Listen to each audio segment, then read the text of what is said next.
Well, hello there, ladies and gentlemen. Gord King here with Elden Ring, Shadow of the ERDTREE DLC. It's finally here, and we're finally gonna play it. I'm looking forward to this. We've all been looking forward to this. I mean, I don't know if y'all have been looking forward to, like, me doing it, but hey, you should have, you racist. Alright, so, as you can see, I am at Mugwin's crib. Now, here's the fun thing. Real quick, you might see the screen go on pause. Hopefully y'all can still hear me. I'm going to change the settings a little bit. I want to make sure I can see y'all. We're going to display the chat. There we go. Because we're not playing Cuphead anymore. I want to see ya. I want to see y'all. I want to be able to see y'all beautiful woods. Now, so this playthrough, now if you are someone who has seen me stream the games before, hello Cannoli. See, Cannoli's someone who has watched me stream before. If you're someone who has seen me stream before on my main channel, at the Gord King, which you all should subscribe to that, unless, you know, you're gay. But if you've seen me there, you know I've played this before. I've streamed it before. Eventually, I will do a full-blown stream of the game and the DLC all as one big package on this channel. But this gaming channel, relatively new, started up in November. Haven't done an Elden Ring playthrough all the way through on it yet. But this save file is actually, it's New Game Plus. This is the same save file I beat the game on my main channel. So this is the character I'm using. See, look at him, all orange and beautiful and bearded, just like me. Dressed in his awesome stuff. Now the funny thing is, a couple of days ago, I didn't think I had gone to New Game Plus. I did not think I had done that yet. So I thought, oh, you know, this is just my save file. I can just go straight to the DLC. I don't have to do any legwork. Turns out, found out I had actually started New Game Plus, so I was right at the beginning. So I have been rushing through bosses over the last, like, 3 or 4 days. Last night at about 3 a.m., I defeated Moog, which is, for me, one of, like, the 2 toughest bosses in this game that I have trouble with. Maybe top 3 at minimum. But, because he is one of the requirements. If you want to get to the DLC, you have to beat Star Scourge Radon, who, I'm going to be honest, on New Game Plus, I didn't find him to be very difficult. And then you have to beat Moog. Moog did take me a few tries, but I got through him. And so now, Cannoli asks, this is the new DLC? Well, we're about to enter it. This is a regular, you know, base game boss arena where you defeat Moog, and after you defeat him, you have this little NPC pop up, who was not there before. Now, before we do that, though, I believe I can level up. Make sure you wear protection when entering. Oh, always. Yeah, we're going to go ahead and we're going to buy one more level. Now, I guess a little bit of background as far as how much preparation I have for this DLC. I have obviously heard what people have been saying over the past couple of days, that this DLC is brutally difficult. A lot of people are even complaining about it, saying it's too hard. I find that pretty hilarious. I thought that's what we liked about these games, that they were really difficult. I know that's what I'm looking forward to. I kind of want to get my butt kicked and then, you know, experience the thrill of, you know, overcoming these bosses. As far as what I've seen in the DLC, I have tried to keep my knowledge to a minimum. I've probably seen footage from maybe 4 bosses total, and only two of them I've seen actual, like, fighting footage. I know a lot of people keep posting footage of you're fighting some night chick or something like that. I've heard she's pretty tough. I've seen a little bit of footage of that. So I'm aware of that fight. I'm aware of the gigantic thing that has fire in its body or whatever. I don't even know what the heck it's called, but I've seen people fighting that. Those are the only two bosses I've seen actual footage of, and then I'm aware of the guy on the cover, of course. And then there's that boss that's got like the lion head thing going. That's all I'm really aware of in the DLC. And so maybe two of them I have a little bit of strategic knowledge, but I would say very little on the night. That looked, I wasn't just watching people die mostly. I wasn't really like paying attention strategically. But yeah, I do find it funny that people are complaining about how difficult this is, especially because my brother, who's about 18 years old, he started the DLC on New Game Plus 5, and he's been struggling, but he's been beating stuff. So I'm like, hey, if he can do that, y'all need to quit your whining. Were you guided here by kindly Mikola? So let's head in. Let's head in. I was guided by faith along his onward path. But yeah, that's my preamble for this time through. Shadow where Mikola the kind now dwells. My compatriots are there already. Like us. You beat the cartoon game? Yeah. If you can find I've actually beaten that more than once, Jalen. I'm practicing my crane kick as I'm watching. Nice. Come now. Touch the withered arm and travel to the realm of shadow. I will not be far behind. May we meet again. Okay. Let's get this lady. I will not be far behind. Not sure who she is, but I'm sure we'll learn that in due time. And here we trust the withered arm. We touch the withered arm of Mikola. Head to the realm of shadow. Alright, here we go. I know there's some new item that strengthens you, and that you're really supposed to pursue that. That's one thing I am aware of. Oh, right. I want to make sure I've got everything I need equipped. Which for me, a few things are more valuable than the lantern. We gotta get a lantern on. Oh yeah, and I guess if anybody's curious about my status, this character, like I said, this is New Game Plus, level 188. So yeah, that's another thing. It's like, oh, you whining about how hard this is. I'm starting on New Game Plus. Okay, so just let's chill out here. I mean, seriously though, my dude is he's pretty powerful, but we'll see how that helps, if at all. All right, so what we got? The grave site plane, and looky, up there, there's the dude with the fire in his head, which I'm pretty sure is the opening boss.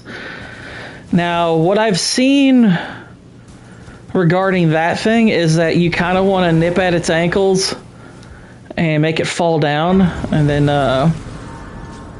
get like one of those special strikes on it, and that'll take down more HP. But before that, I've heard he's really tough. Let's see. Shadow Realm Blessing. ERDTREE Blessing. Revered Spirit. Okay, so these are the things, to my understanding, that will help you a ton in these fights. Like, these things actually are kind of what gets you power. So, yeah. It was not a move that, when done right, has no defense. It was the telegraph move. What? Oh, you're doing the... Oh, you're talking about the crane kick thing. Oh. I was like, what is he talking about? It's like, oh. Alright, so let's look around. Let's see.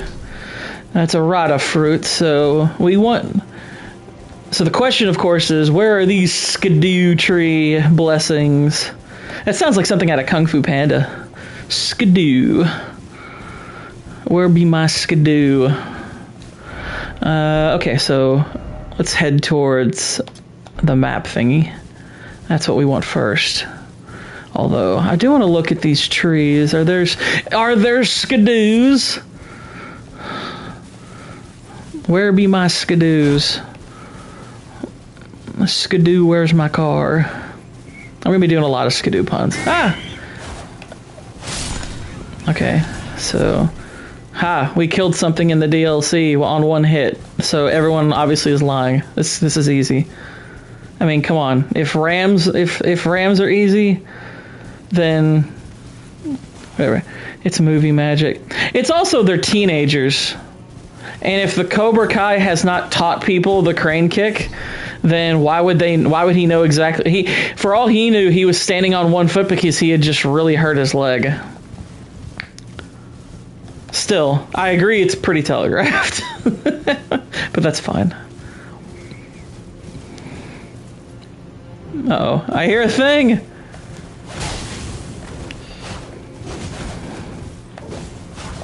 I saw that. Oh dear, this thing's powerful.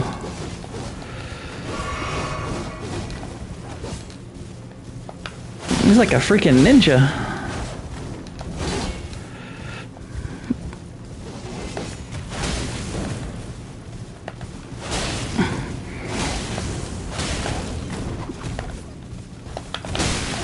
Oh dear. Oh, hello. Yay! We died in the DLC. As it was written. Now we know what it's like.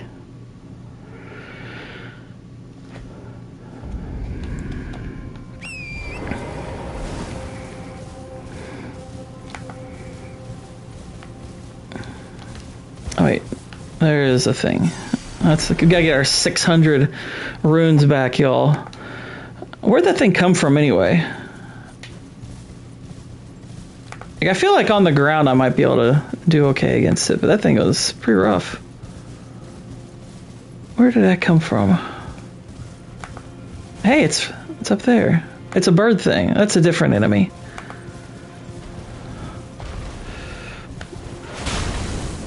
A little less strong. A little less strong. And there's a smithing stone. Okay. That's a thing. Let's head over to the map. We made this marker for a reason, y'all.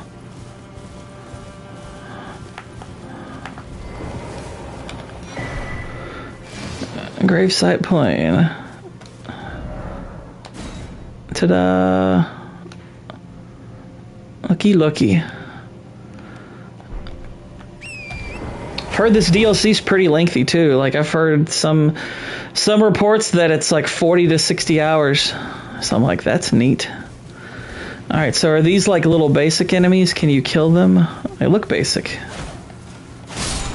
Okay.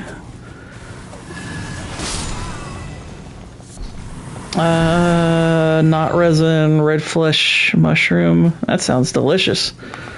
I'd like some red flesh mushroom on my pizza, please. What am I getting for though? A little bit of peace. Not bad. Not bad.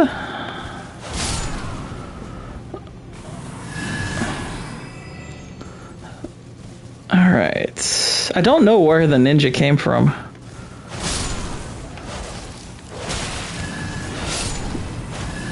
That's funny. What's his face? The guy the artist for Razorfist said, like, it took him forever to kill a dog enemy. I'm guessing he's referring to something other than this. Because that was obviously not, you know, a million hits. That was quick and easy. The Scorched Ruins.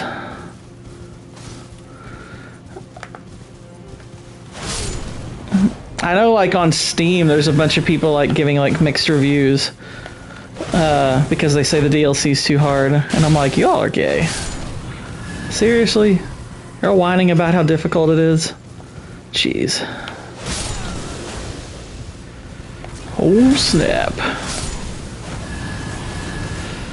He's got magic. I got a ERDTREE blessing. I did it. I got one. We got it, y'all. There we go. And we killed stuff again. Killing's like the best thing in these games. Alright. So we're just starting and we got a skidoo.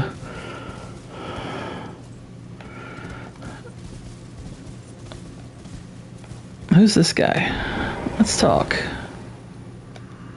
I know all your resentment lingers yet, the raw stuff from which I shall surely forge a curse upon the dastard Messimir's head, upon Medica's children, each and all. If it's difficult, it's time to get better. That's how video games have always been. Exactly. Nut up or shut up, y'all.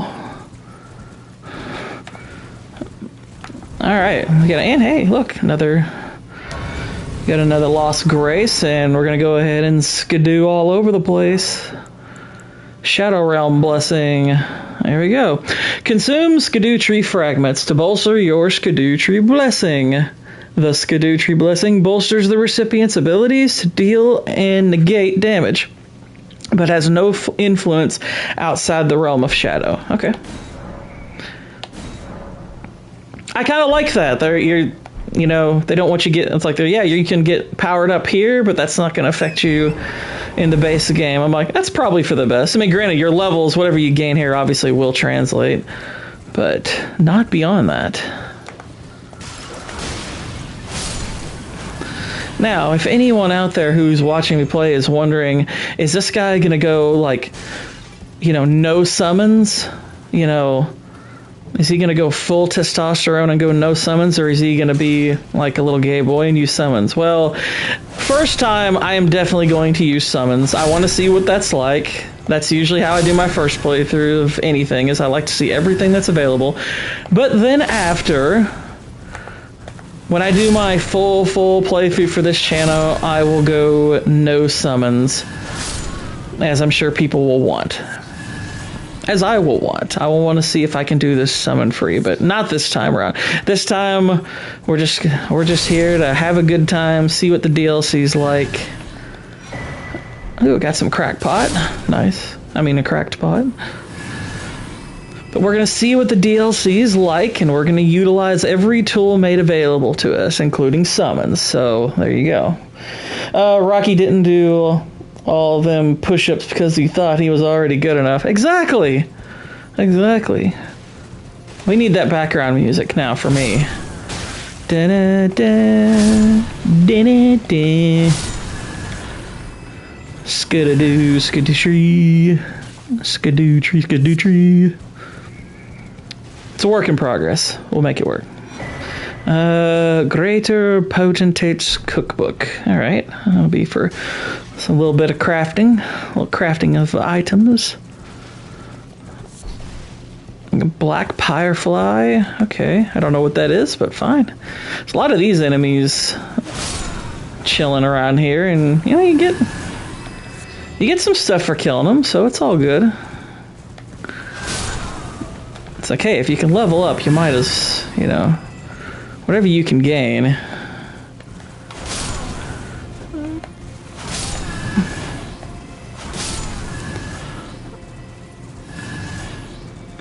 Someone will look at this and be like, he's just stalling so he doesn't have to fight the boss. I'm like, yeah, kind of. But I want to explore. I want to see what this is like.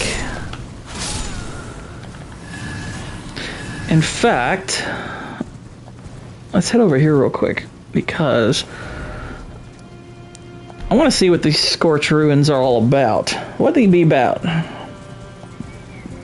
Plus, we want to get closer to old Firehead over there, because we'll be fighting him, I guess, shortly.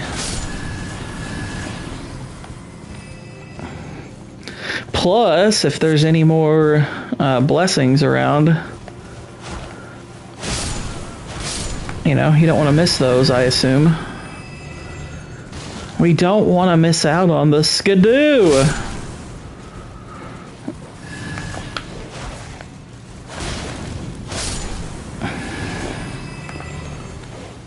Oh, another dog. Hello.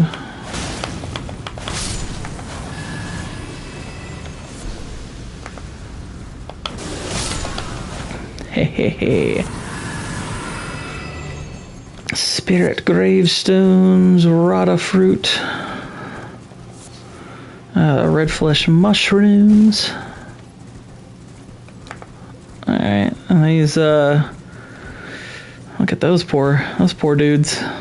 Wonder what they did wrong. Scorched ruins. Now, if this is like normal ruins in the game, there might be like a boss fight, or at least a treasure room somewhere out and about here.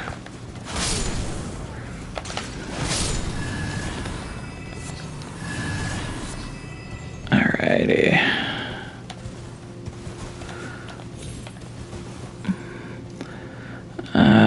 Nothing there. We want to make sure we search these ruins thoroughly. In fact, I'm gonna bail on my horse. I don't know if technically Torrent is a horse.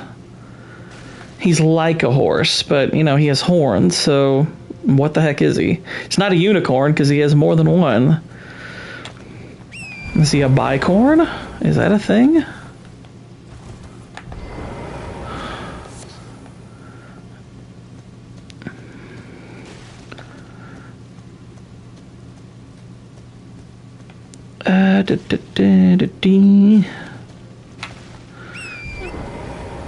Alright, let's head over here.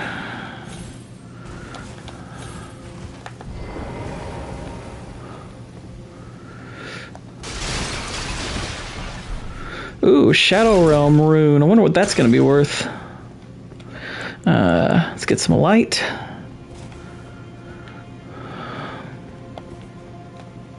Probably want to keep our shield up. Just in cases. Oh my goodness. They're throwing daggers at me.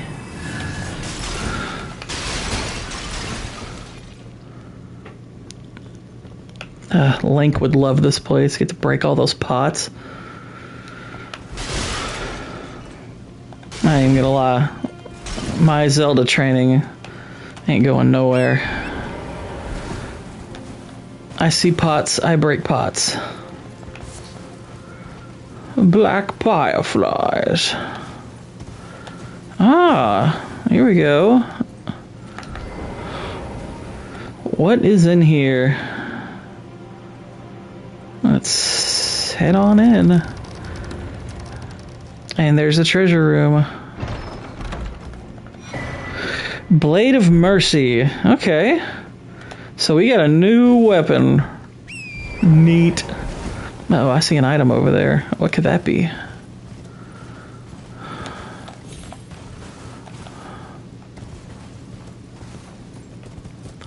I've also heard they added a patch to this game, that I didn't hear that part I know, but they added a patch to this game before, like right before the DLC came out. It's like 15 gigs, and I've heard that the main boss of the base game, the Elden Beast, that now you can actually summon Torrent during the fight, which a lot of people, myself included, thought should have been the case a long time ago, like right out of the gate. So if they added that, cool beans. But alright, let's go to our recent items. So we got this, the Blade of Mercy. Raises attack power after each critical hit. Okay, so is this a talisman? Let's check. It is. Let's utilize. And let's also go here. 50,000 runes. This is 10,000 runes. So we got 60,000. That's 62,000 runes in the bank. Not enough to level up. We'd still need quite a bit. Still need a lot before we can level up. So now let's take in some options here. Well, all right, we got some animals. They're fine. Got a little birdie. Killed it. Do a little more exploring before we take on any bosses. I also got our Uchi Katana, which probably that might be a better option on horseback. I don't know. Oh, hello. Not as powerful, but faster. And it stun locks a little bit, so that's good. Either weapon seems pretty viable at the moment. And they're dropping smithing stones left and right, so that's cool. Huh.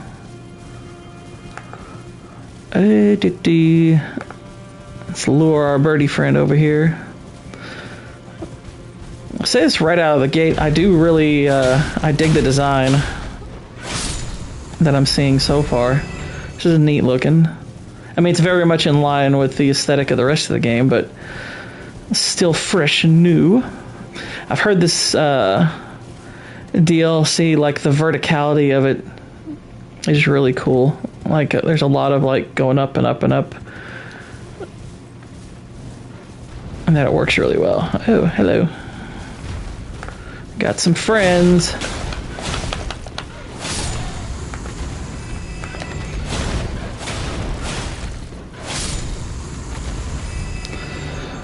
Alright.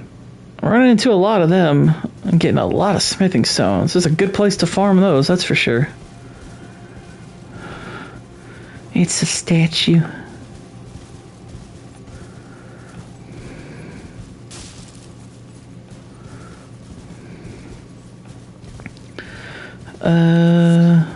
Morata fruit. Hello. What have we here? Ooh. A boss room. Well, that's something. Alright, well, before we commit to this, let me see. Western Nameless Mausoleum. Interesting. Do I dare go in here? Like right out of the gate? Let's get our mimic tier ready, because we're going to do this. Let's do it. What the heck? Black Gale.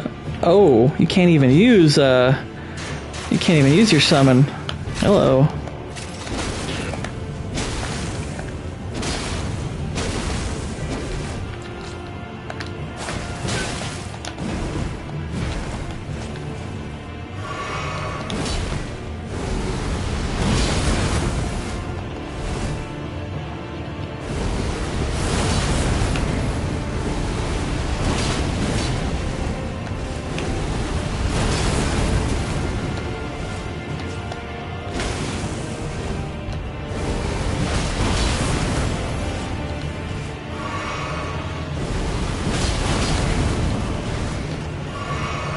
Might be a little bit spammy, but that's fine. Oh, and so this guy's borderline an NPC fight, because he can heal.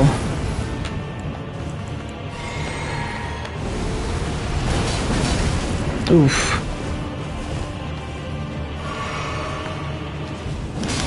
Oh, crap. Hits like a truck, too.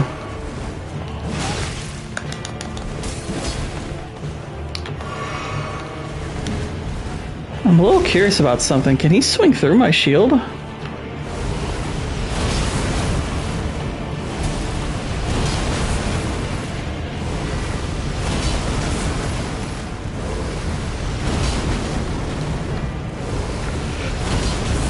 What's up, Jacob Ironside? How you doing?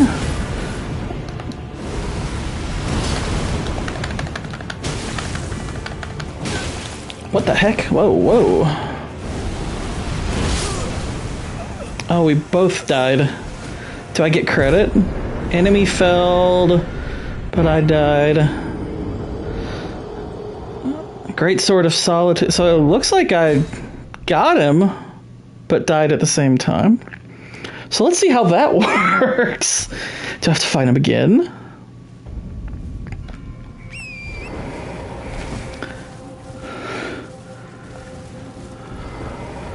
Arena's open, so he's dead.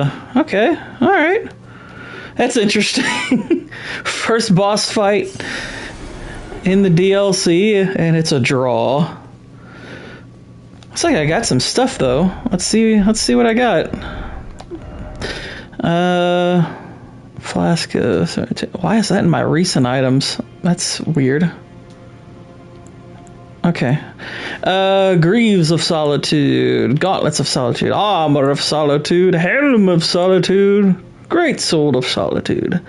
Alright, so, got some new stuff. That's cool. I dig it. I'm curious, what would the helmet look like? Wait, can I not wear it? What the heck? Equipment.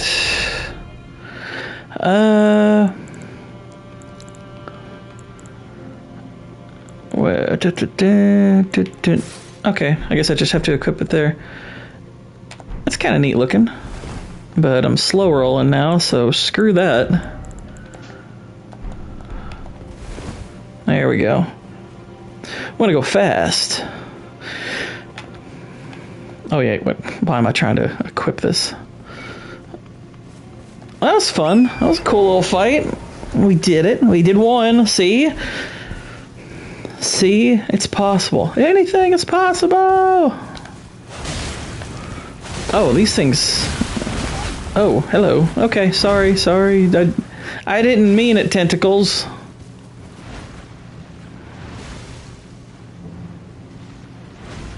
Those are creepy looking.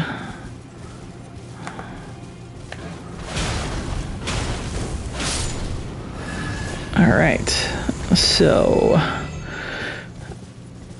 Sweep the leg. Exactly. Sweep the leg!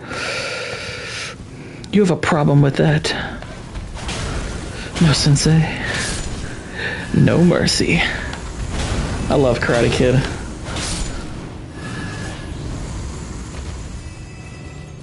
It's one of my earliest movies. Still love it. I watched Batman '89 at work last night, and while there's some really like funny, like out of nowhere stuff in that movie, it's still so good. Like I was laughing, like I was watching it at work because like we were really freaking slow yesterday, and that part where his like Batman he just got Vicky Vale kind of out of the way, like she's just hanging up there. And he's fighting like the henchman, and all of a sudden the ninja one with like the swords just out of nowhere comes out. I was like, where did this guy come from? He just jumps out of nowhere and he's like swinging swords at Batman. I'm like, why did this happen? But it's great. I love it. It's so silly.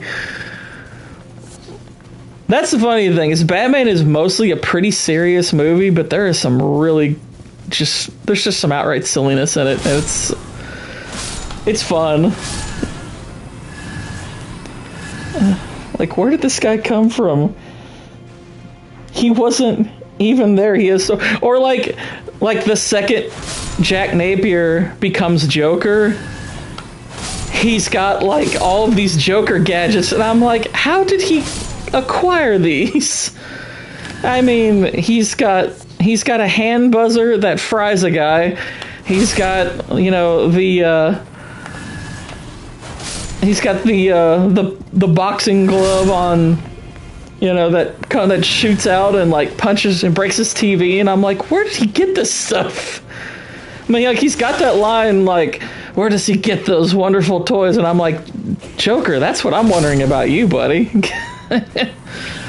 It's awesome. It's so funny. What's also fun is that whole no-kill rule. That doesn't even exist in Burton's Batman. He totally kills a lot of people in Batman, like a freaking lot. Yeah, the score in Karate Kid's excellent. The score and the soundtrack for Karate Kid are freaking amazing. I could have done without the Prince music in the movie, but it fits the time. Yeah. And it's not like there's necessarily a ton. I'll say this: I got the idea that, like, I doubt I could get around copyright with it, but I kind of want to do that song "Party Man," but then show like all of these like eco protesters defacing art, because that's what that whole scene is. I'm like, that would be a really funny meme, but I already know for a fact, I was like, that's definitely gonna get copyright struck. Like, I'm like, maybe if I speed the song up or something? I don't know. How would I do that? I mean, I know how to speed a song up, but it's like, would that be enough to get around copyright? Because that would actually be pretty funny. Like, granted, if you haven't seen Batman, you'd probably be like, I don't get it, but I don't care if people get it or not. This is for the cool people who would get it. course, I'd probably like start the meme off with like Joker walking into the museum and he's like, "Gentlemen, let's broaden our minds," and then just show all the eco protesters defacing everything. I'm like, oh my gosh, it's the same scene. That's literally what they're doing. I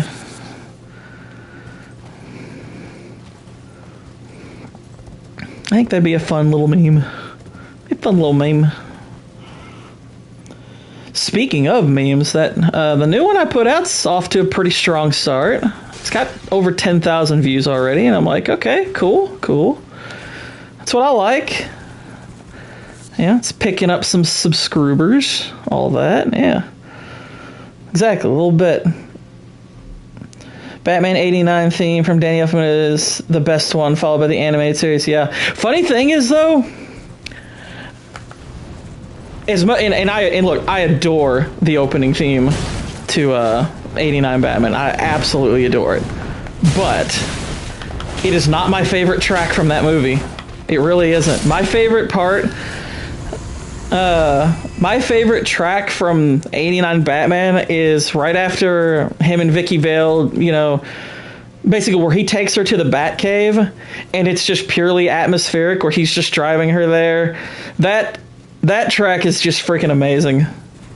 And that, like, the scene is pure, like, fan service, but it's so good. It's fan service done perfectly. I could watch that scene on a loop and never get tired of it. And the funny thing is, I noticed while watching it is Batman was probably the first movie, like really the first movie in my life where I can identify it by its sound design. Like, I remember the sound of that movie pretty much by heart. And I learned it from a very young age. Like, I know all of the sound cues for that movie, like, really, really well. And I was like, yep, this is probably the first movie that I binged, like, over and over again and really got to know how it sounds. Because it's like nothing from my memory betrayed me about how that movie... And it's been a few years since I watched it, but I knew every sound cue, just one after the next. And I was like, yep, it's what I remember, and it's glorious. It is. It's so good.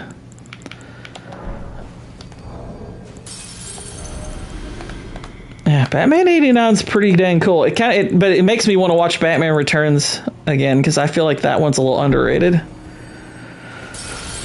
right, how close are we to another level? We got to be close. I got all these runes. I want to make sure. Let's see, I need not 40, I need 37, about 38. We'll go 38,000. That'll put me over by a little bit. 38,000. Was it 263?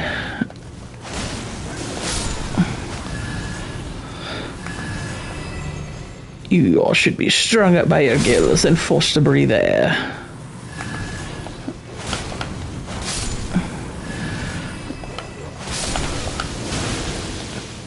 The funny thing is, like, because I remember seeing 89 Batman in theaters and all that. That was my first superhero movie. Oh dear. Okay, I'm in trouble. Okay, good.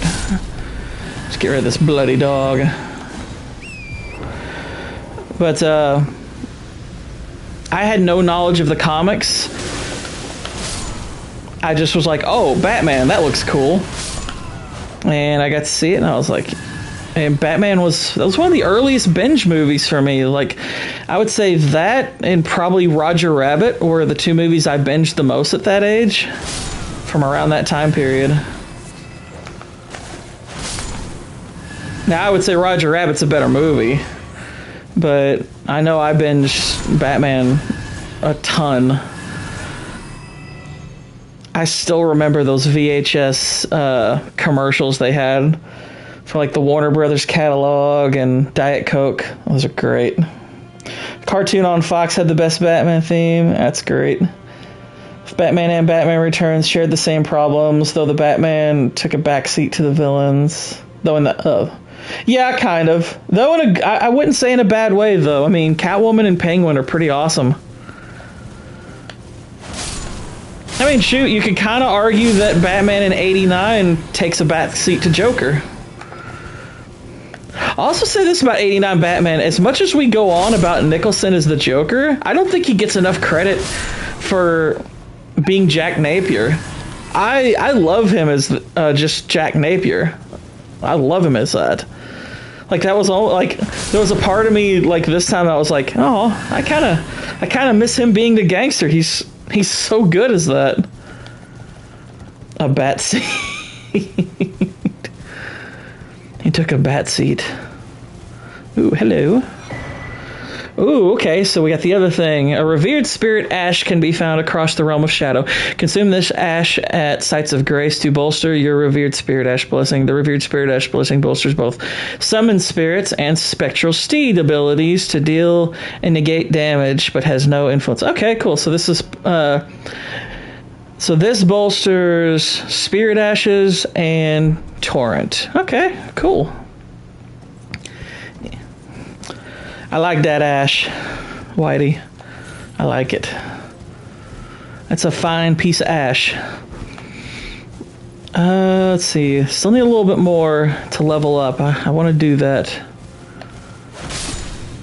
I am committed to the levels. How many am I getting? Oh, that's just 29. That's not even worth swinging my sword. 29. This town needs an enema.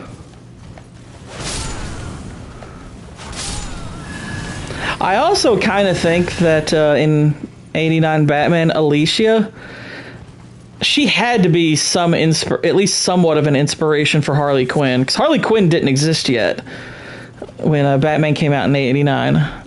But it's like, she has to be at least something of an inspiration for her. Like, I read that she was, like, loose inspiration. I was like, you can't tell me she didn't factor into the idea. Whoa, what the heck was that? What was that? That sounded awful. Logue the Beast Claw. How's the PC rolling? Pretty good so far. Hello, who is this?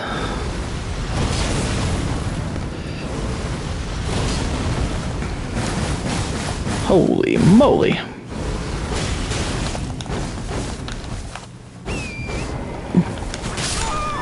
Oh my gosh.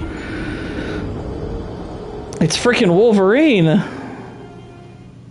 You can't tell me that's not Wolverine. Loger, come on. You're all doing Wolverine. And you know what? I dig it. I gotta go get those back though. We gotta figure out a way to kill him, because he's really tough, but I think those beast claws are probably pretty powerful.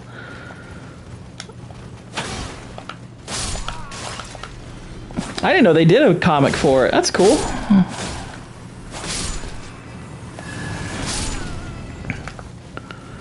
That's neat. Kill.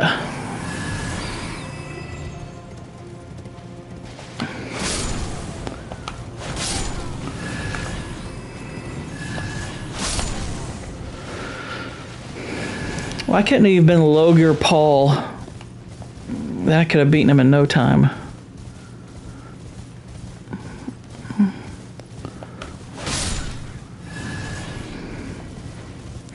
Alright, let's go find our runes.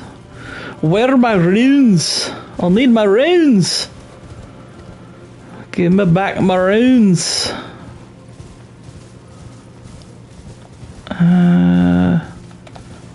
No, seriously, where? Yeah, see, Loger the Beast Claw. Come on, that's freaking Wolverine. I know you're referencing him. Don't lie. Oh, there they are. I played this city like a hop from hell. Yeah. Wow. I need to fight him outside of here. Can I draw him over? Come on, Loger Paul.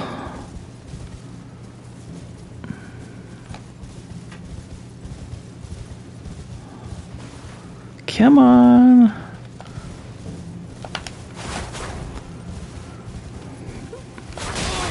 Ah! He's spooky.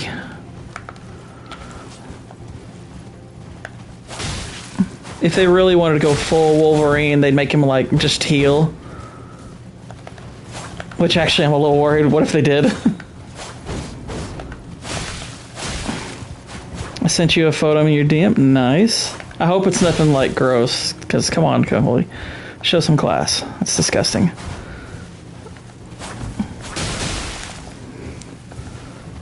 Oh shoot. That's the wrong bloody one.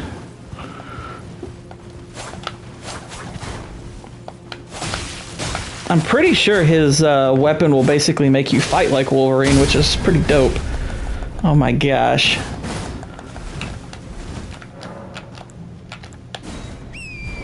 Yeah, get up. We gotta heal.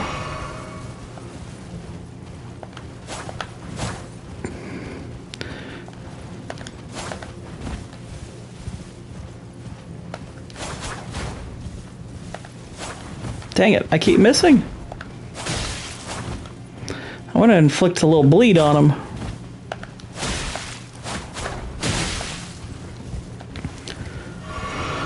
What are you gonna do? Bleed on me? I'm invincible.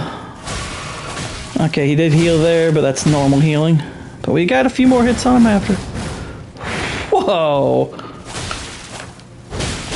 Ah!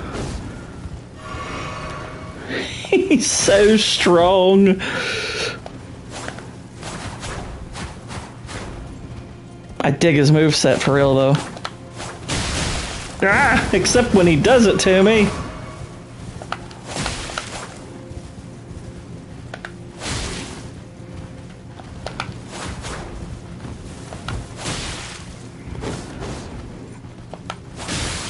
Okay, there we go. Finally get the bleed effect on him.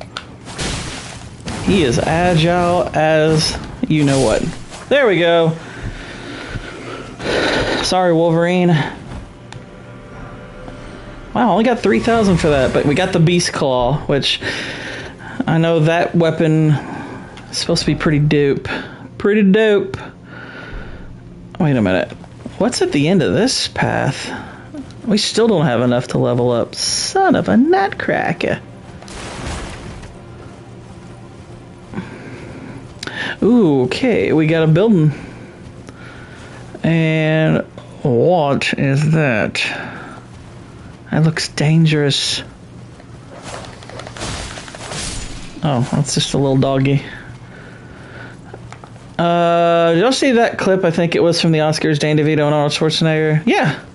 Where they're, yeah, where like Michael Keaton just like kind of does a little bring it on face at him. That was pretty funny. Okay, so we got a little night enemy here. Alright.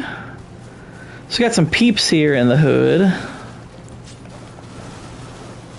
And this is a church area. I dig that hammer. Oh yeah, we got another skidoo tree. We're skidooing.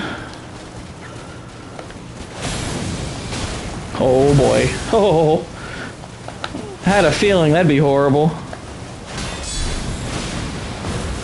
Whoa, okay. He's got some moves, but we got him. And we got the black steel great shield. Neat.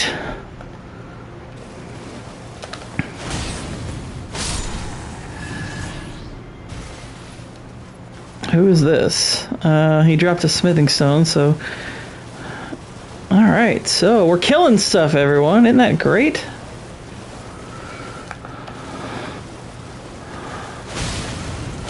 Why are these people on fire?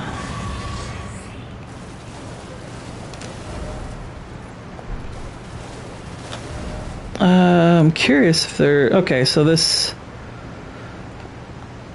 Okay. Is there anything behind here?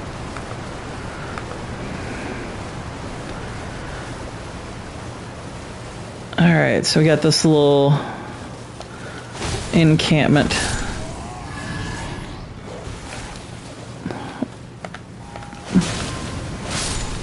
I had a feeling that was going to happen.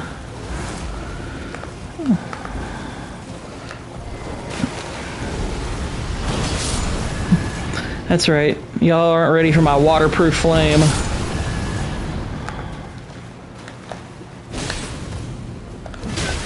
Oof. Take that. Take that, you filthy casuals. Fire coil. Don't know what those are. I'm curious though. Use this as FP to conjure tiny fire snake. Oh, okay. That's neat. That's interesting. Got a tiny little snake.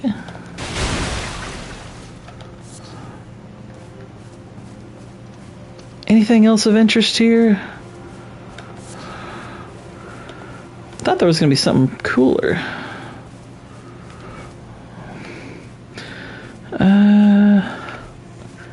Nothing.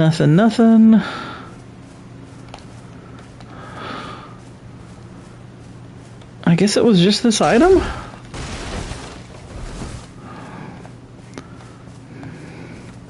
Alright. I guess the church area, that was probably the main draw, I suppose. I mean, there's more over here to explore, of course. Looks like you go. Yeah, eventually you'll get to go down here. Hello, buddies. Goodbye, buddy. He killed an eagle. How un-American. What is that down there? I found this humorous. The last 6 letters of Schwarzenegger's name. And his father was German military for World War II. Gore to the Explorer. Oh, wait, I'm looking at Cannolis' message. Oh,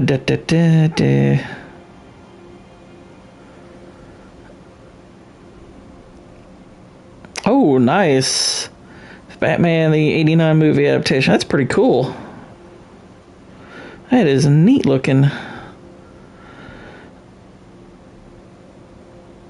Hang on, my friend is messaging me something from Instagram, so that means it's probably racist.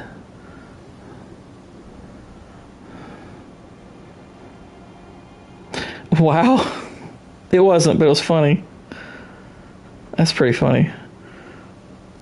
Alright, enough of that. Enough of that! There's distractions.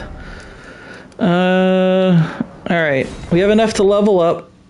So we're going to do that. We're going to use our skidoo. And we're going to take on the boss. We're going to take on the big old boss. The big old boss. Like a boss.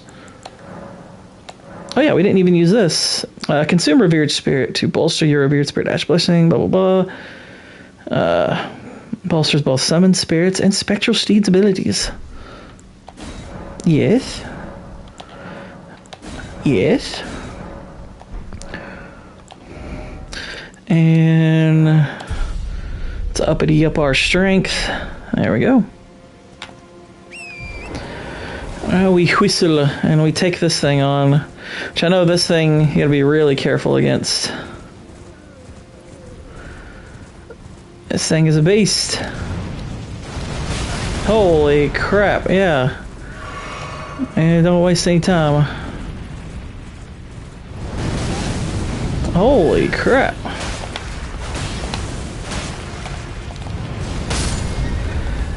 Okay, hang on. Oh, wow. That didn't take long. Look at that thing.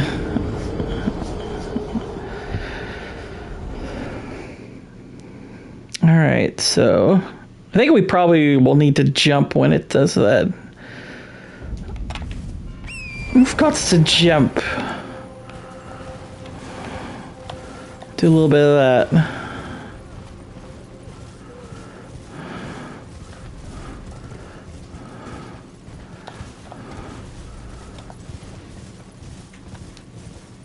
What would be the point of summoning here? Like whatever you summon, I guess that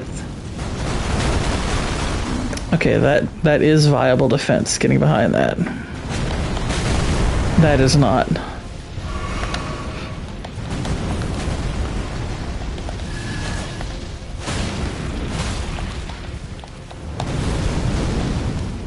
Okay.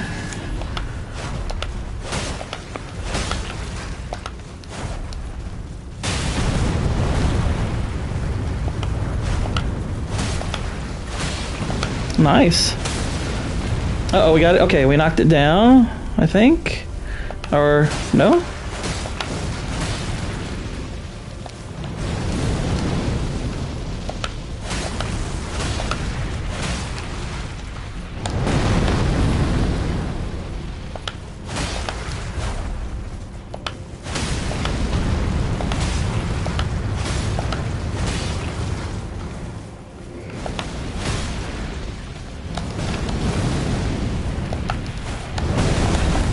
Oh, couldn't jump in time.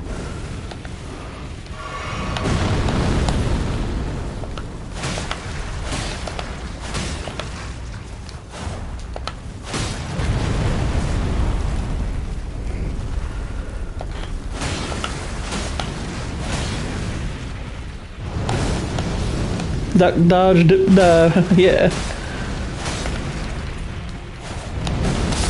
Ah, crap. And what's going on, blue collar?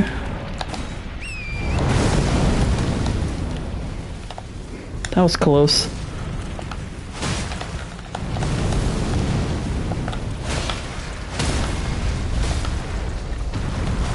Oh snap, he fell.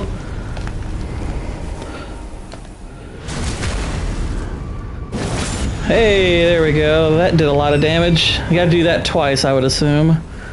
That's not too bad.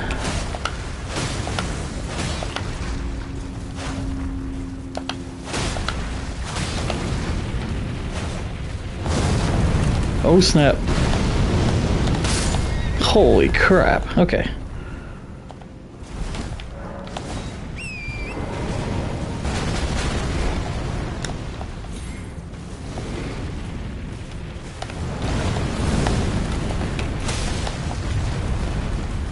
Oh wow. Oh, okay. I thought for a sec I'd staggered him, but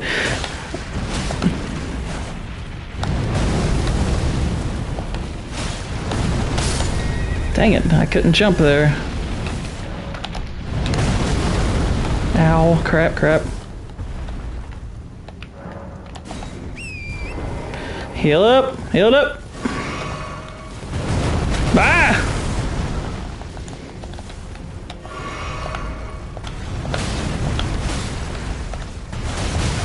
Oh shoot. Hang on. Got him down, almost.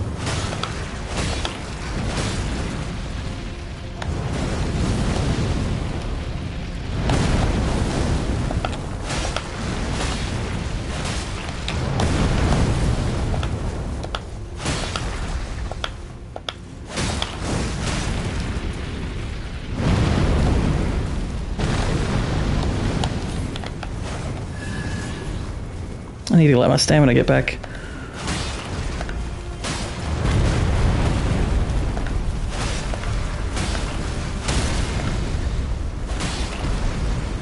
Alright. That should do it. Yeah! Deflecting hard tear. Furnace visage. Hey, hey, hey. Took it out. It wasn't too bad. Everyone was like, oh, that thing is so hard. And I'm like, is it though? Is it? Figure I'd listen to Pumpkin die while I make these stills. Nice. How many times have I died? Twice?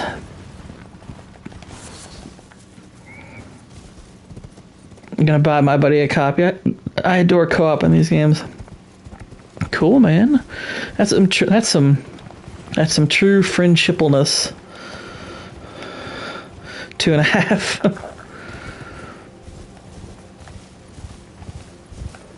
What the heck?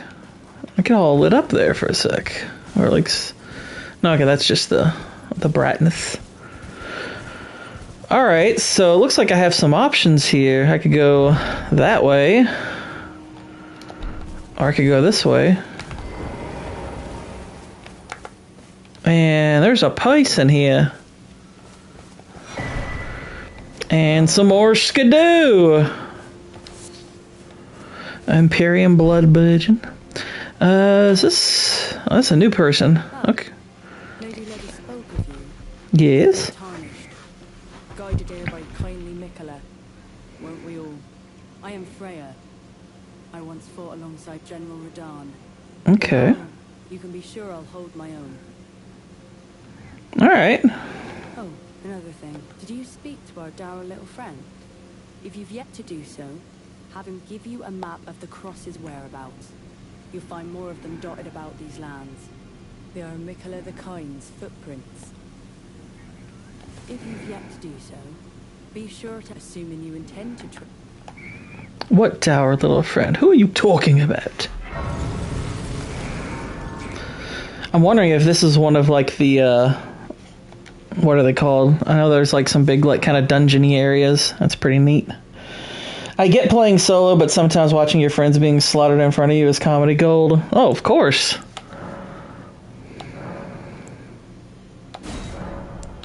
Ah, now I need 2 for the blessing. The blessing. Movie reference. Who got it? They want you to say grace. The blessing.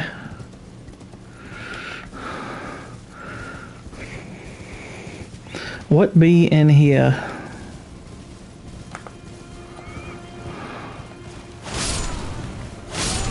I don't see the point of not killing stuff.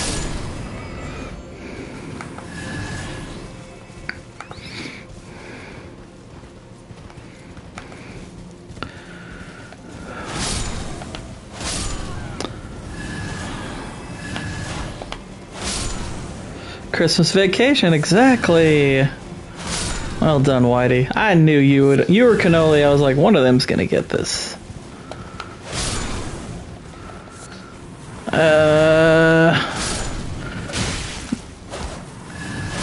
I saw a Facebook video. They had a live concert. They were playing the music to Batman '89 as the movie was playing.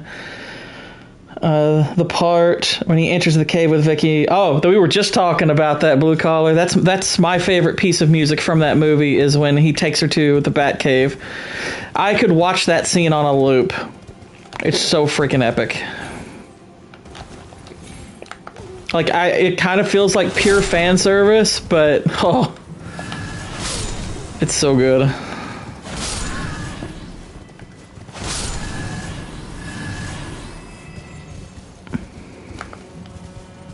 Absolutely love that part. Yeah, I'm looking forward to talking Batman for the last King's Court.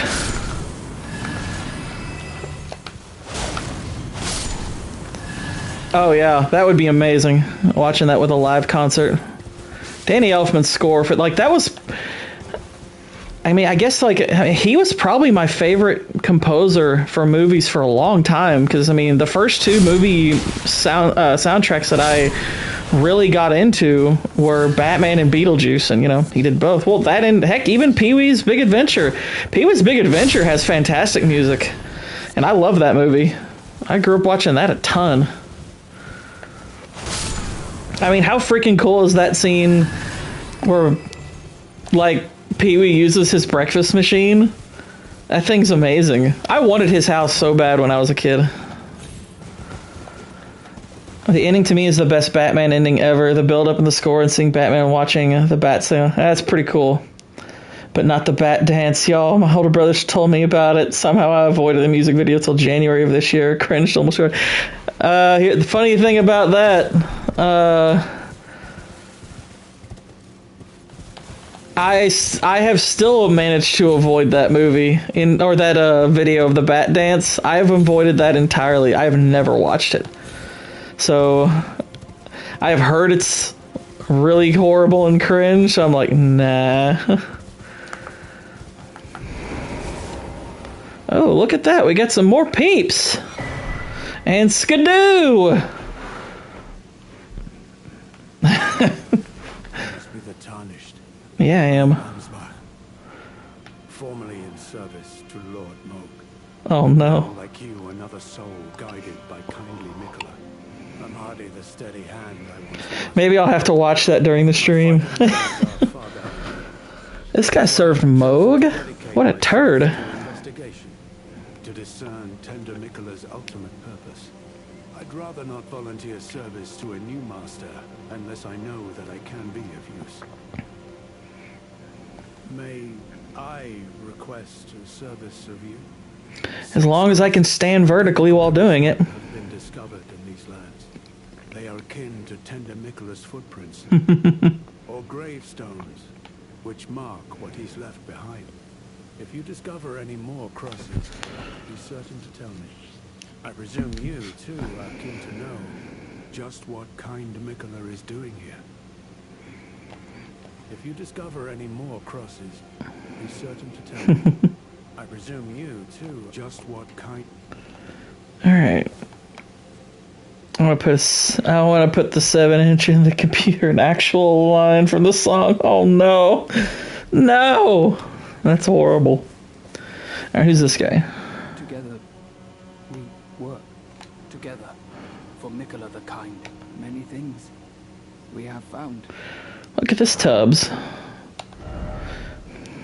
Alright, so he sells stuff, okay. Sealed spirit string. Alright, we'll buy that.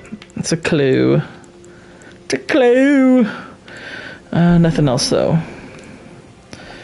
The one boss when he does a power bomb, I almost peed myself. Oh yeah, Horaloo. Yeah, that's a pretty fun fight. I think he pulls out a sawed-off shotgun at some point. Oh my gosh. I like finding things. I like finding things. Letter, our allies, and the forager brute. Things bring joy to all. Okay. Like for you. Alright, so that's all of his dialogue. Goodbye. Alright. That... I didn't realize I had runes that I need to go back and retrieve. It's probably not much.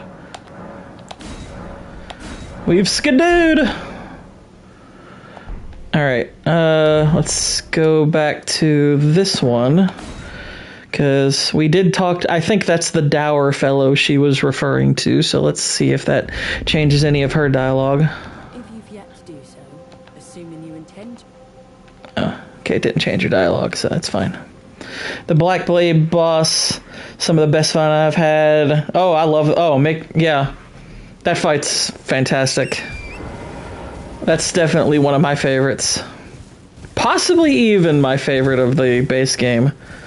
Like, I'll be perfectly honest. I think, on the whole, Elden Ring's boss fights are pretty disappointing. It's not to say there aren't any good ones. There are some genuinely great ones, but given the sheer number of them, I wish there had been more good ones. And almost all of them are repeats. Like, you have over 100 bosses in the game, and, like, 5 or 6 of them are not repeats, which is really annoying. But I would say after Dark Souls 2, this probably has my least favorite bosses for a Souls game. Because I think Dark Souls 3 has the best collection of bosses, then probably Dark Souls 1, then Bloodborne, then probably Demon Souls, and then I guess this, and then Dark Souls 2. And Dark Souls 2 has some pretty good ones, but a lot of Dark Souls 2 bosses are just terrible. Dark Souls 2 is I don't dislike playing Dark Souls 2, but if someone were to ask, do you think it's a good game? I don't. I don't think Dark Souls 2 is a good game. Dark Souls 2 is, extremely sloppy. I have an okay time with it, and I've even platinumed it once, but it's a bad game. There's so many freaking issues with that game. I loved Godric. He's all like, "Raw, what the?" Time you see a dragon in this game. I think the dragon fights aren't that bad in these. I think they're mostly kind of easy. I mean, there's a couple that are hard, but I don't think the dragon fights are all that bad. And there's so many of them, you get used to them. But yeah, but now, as an overall game, I do think this is one of the better overall Souls games. But I'd probably... It's funny, like, the first time I played it, I probably would have put it, like, way higher. Like, maybe even first. Like, I even flirted with the notion of saying this was my favorite Souls game, but then replaying it, I was like, this is more like third. I would probably put Bloodborne and Dark Souls 3 over it. Oh, well, there we go. That was easy.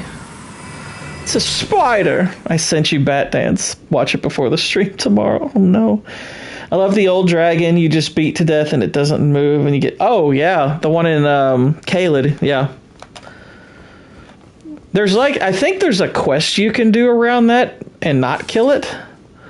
But I've never done... Or, well, I've heard that, like, some people think that might be the purpose, but I haven't seen that confirmed, so maybe it is you just kill it and get all the runes, because obviously killing that kind of has like the whole Phantom Menace effect where it kills a bunch of them. This kind of reminds me of that area in Bloodborne. All right, got some Spirit Ash. Nice. All right, there's actually a lot of freaking spiders up here. Holy crap. Okay, hang on. Let's take a step back here. 2, 3. I admit it, I put like 120 hours into this. Various builds were fun. I get this on... If I get this on PS5, it's all I'm going to play all summer.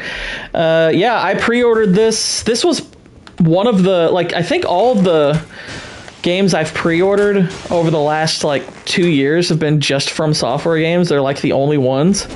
This one obviously was one of them, and I played it a ton. I platinumed it on my first row.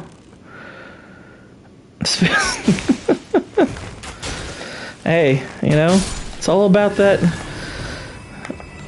It's all about that spirited JLo booty, you know.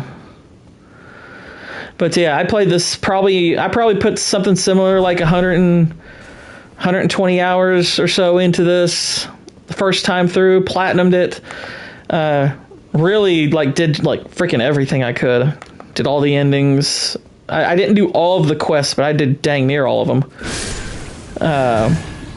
Really enjoy the heck out of it. I think it's a fantastic game. It's more flawed than I think most of us were willing to say when it first came out, but, I mean, that's kind of every game.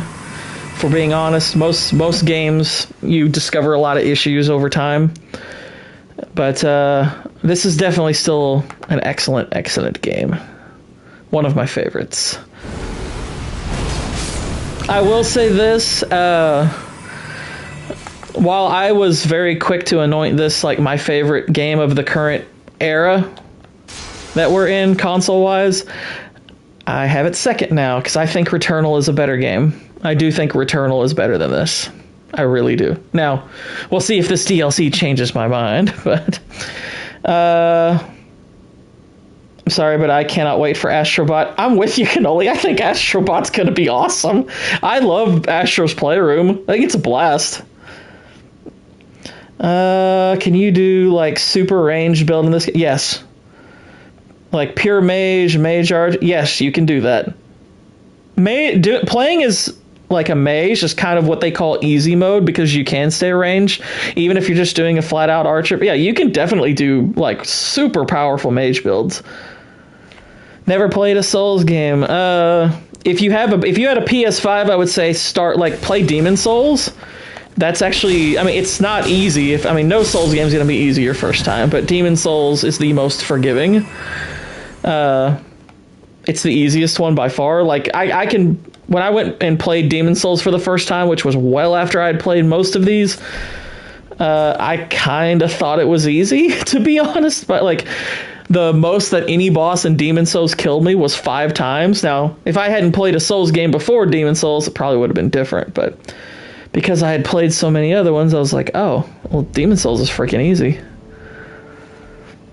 Always start first with a shield. Love being a tanky god. Beat him with my shield. Murica. Okay. It's gonna call PC only for me. Dark Souls Dark Souls obviously is probably the most people's starting place, and Dark Souls is awesome. It's hard. I mean, I'm not gonna sit here and tell you it's not difficult. It is. Dark Souls holds up pretty well, difficulty-wise. Can't really play Bloodborne without PlayStation, which, yeah, it sucks. It's not ego, it's true. That game, I'm sorry, if you've played other Souls games, Demon Souls is freaking easy compared to the other ones. It is really easy. Now, if you haven't, then I'm sure it's a lot harder, but Demon Souls is not a difficult game if you've played other Souls games. It's just not. It's just not. Worst boss I ran into killed me 5 times. I was like, oh, that's nothing. Hello, Israel. Let's see, that does not open from that side. I'm wondering if this big old room here is a boss battle.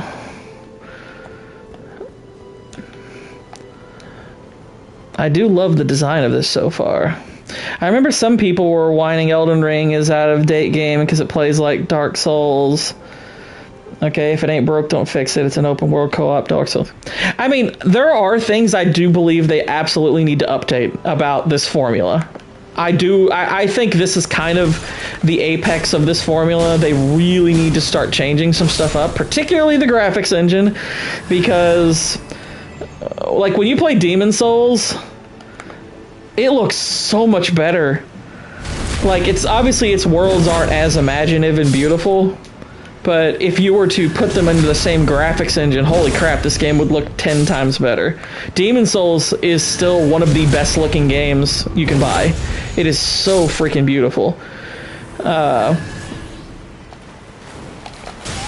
Ow, you racist.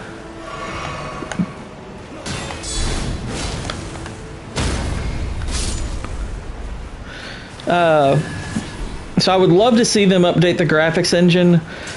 And there's, I mean, gameplay-wise, I mean, you don't need to change a ton, really, because honestly, every Souls game seems to update it to some degree. Like, this one adds a whole lot of elements that work really freaking well.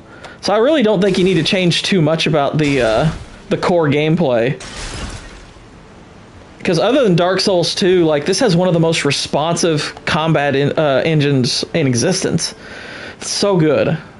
Like, it is incredibly rewarding. That's part of what makes Dark Souls 2 kind of a bad game. It's because the hitboxes are often just awful. They're so stupid. Like, you get used to them, and it makes the game, you know, a little bit more doable, but holy crap, there's so many issues with Dark Souls 2.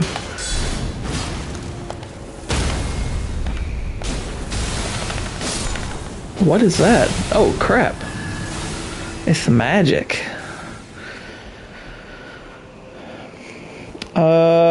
Heard about this game was just how difficult it is and all the outcry from the same people who cried about Cuphead. Yeah. This game's too hard. I mean, I'll say this right off the bat. The people who are crying about this DLC being too hard, some of that was already overblown. Like, they were making it look like, oh, you can't even do anything right out of the gate. Like, I know the guy, and I like this guy's artwork. I mean, he did the artwork for Razorfist's new graphic novel, and it's great artwork, but he was complaining about the DLC right out of the gate, like, oh, just started the DLC, and I get killed in 2 hits by a dog enemy. And I still have no idea what he's talking about, because I was like, what's wrong with you? I haven't run into anything that bad. So it's like, dude, I think that's a you problem. Yeah, Annapolis, yeah. Like I said, I like his work, and he often has takes that I agree with, but some of his video game takes, I'm like, what is wrong with you?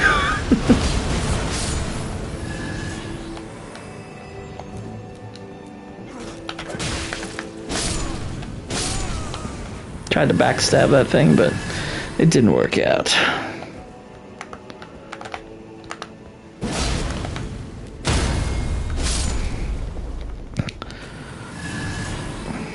Well, I don't think that's the case with him because it wasn't on YouTube. I honestly, like, he's consistent enough with takes like that to where I believe that's what he thinks. I don't get the impression that he's just saying it for clicks, but I think he's just flat out wrong. I was like, maybe you suck at these games. That's kind of more the impression I get. I was like, maybe you suck at these games.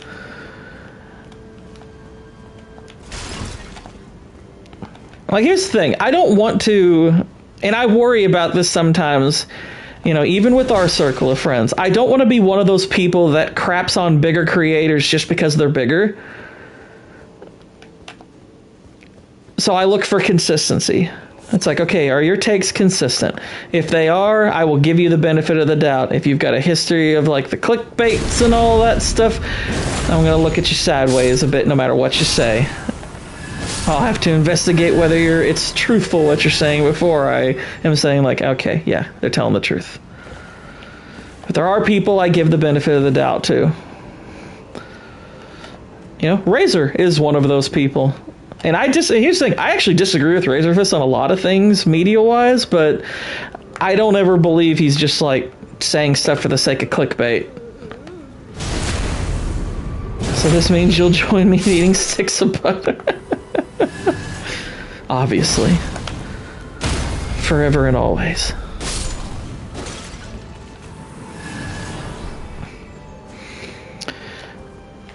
Oh my OMG, I put 100 hours just beating one boss. I'm like, dude, I could beat any boss in this game blindfolded in less than 10.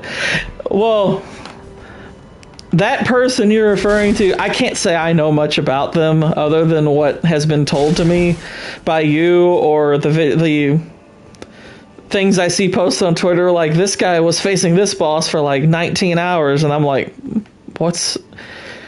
I mean, if anything, I'll say this. If he is genuinely that bad, like, for real that bad, there is a part of me that kind of appreciates him. So I'm like, hey, if you're willing to not only devote that much time to, you know, getting over the hump, I respect that to a certain extent. And it's kind of killing one of these, because there's a terrible argument out there that we need to make these games more accessible. We need to add easy mode to Souls games, which is cringe. And to me, it's like, if he's legitimately that bad, I think he proves that wrong. It's like, nope, no we don't. They just need to put in more time. I hate the make games more accessible argument. I mean, look, if your company, if that's what they're about, is we're going to make games that even a blind person can play. I'm like, hey, good for you. That's nice. But we've already got Souls this way. We don't need to mess with it. Twitch and Kick are huge platforms. It gets stale. I died 600 times to one boss trend. You can only copy that stick so much. I'm sorry if you're a streamer. Cool. Are there really that many people who die that often? I mean, I see plenty of people who die a lot in these games. I mean, shoot, there's bosses that have killed me a ton. But yeah, I'm anytime I hear someone say it took me 9 hours to beat this boss, there's very few examples of that I've experienced. And I don't consider myself, like, necessarily, like, great at Souls games. I'm good, I guess, but I wouldn't call I mean, I've seen people that are way better at this than I've ever dreamed of being. And they're like, yeah, it took me like 9 hours to beat this boss. And I'm like, I don't know if there's any boss in these games that's taken me that long. Granted, maybe the circumstances are different. I don't know, but I don't think I've ever taken that long. I've taken a few hours for a few, but never that long. Blindfold fights using weird controllers, whatever, to fight these bosses. A lot of fun. I've seen that. I've seen people do that legitimately. It's pretty awesome. I mean, I would never want to put that much time into it, but hey, if you're getting paid to do it, by all means, go for it. I know if you and me spend enough time on Twitch and Kick, they ain't hard to find. Oh, I don't doubt they're hard to find. You only hear the articles written from Dextero by the guys who get 20k views. Yeah. I mean, and part of the reason I don't see it is because I don't bother with Twitch. I find the vast majority of Twitch to be just painfully uninteresting. I don't really care for Twitch as a platform. And I really don't care for pretty much anybody on it. I mean, there's people, I guess, who mutually stream on Twitch and YouTube, but I'll find them on YouTube. I'm not really interested in watching their Twitch streams. I've attempted to stream there before, and I'm not necessarily against doing that if I was getting paid for it, but I almost certainly wouldn't be, because I say words they don't like. I don't care about Twitch. Hassan can have it. Yeah, I mean, yeah, the articles those are plenty fun. I'm fine with hearing. I mean, Twitch isn't like TikTok bad, but it's like TikTok adjacent to me. That's how I see it. It's like a step above TikTok, and I don't freaking bother with TikTok. Ah, it's those mages. They reset. It's locked. It's bloody locked. I need a key. Makes me support Thanos. I don't know. I think if I'm Thanos, I'm snapping all of TikTok probably.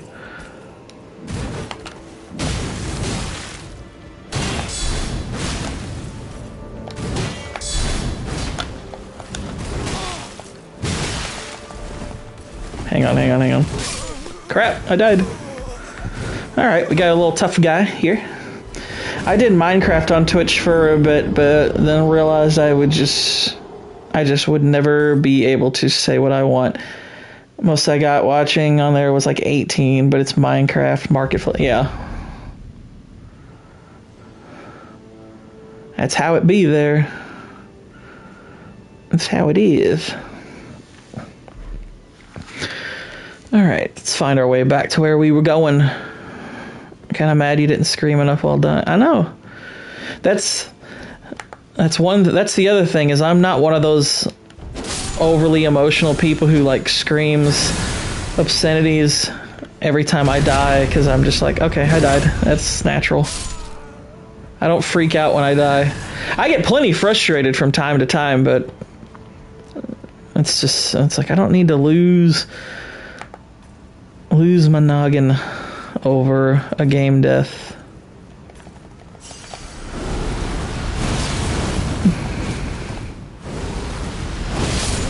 Well, that was easy.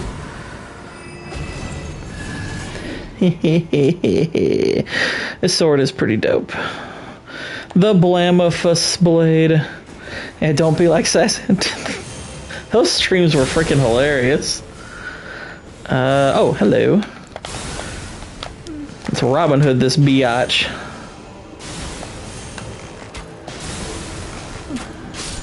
Heh. I hit this one idiot once who invaded my game with a madness spell. He was screaming and holding his head while my friend ran over and impaled. Oh, so it was like that would have been like a frenzy spell then. Which frenzies, of all the like mechanics or like all like the kill spells they've introduced into this series, frenzy's the one that's probably the most freaky. Which, granted, was not introduced here. It started in Bloodborne. Bloodborne did Frenzy first, and it was just as wild there. But looked a little bit different, too.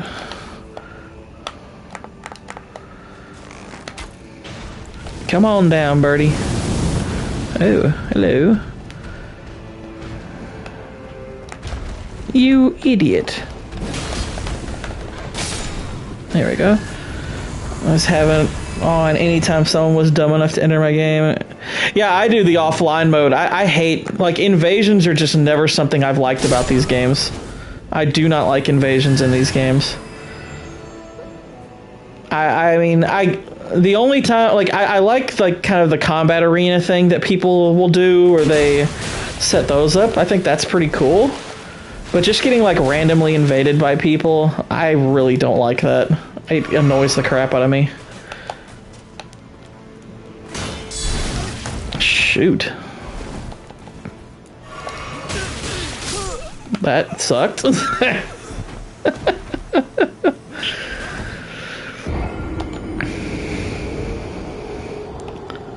at these guys. We're gonna mess them up. Mess them up! A little bit counter 3. Yeah.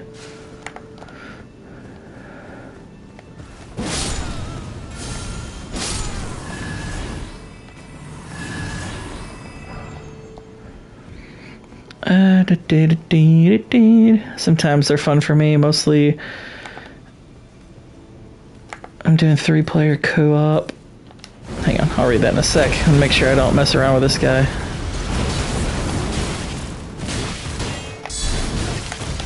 Crap.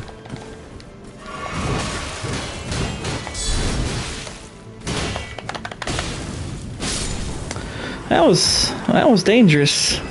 Dangerous. That could have been bloody disastrous.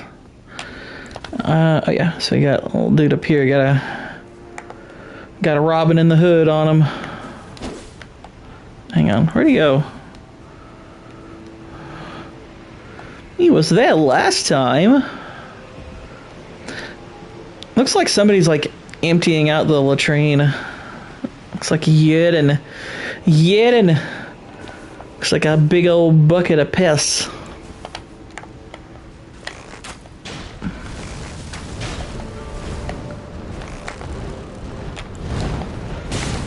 Ow! Stupid bird. Sorry, Leon, if you're out there. Not a fan of birds. Your bird is cool, though. But better you than me.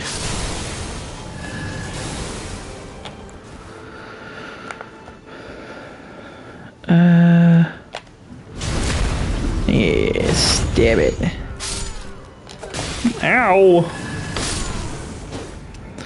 Pumpkin's back on the menu, boys. Yes.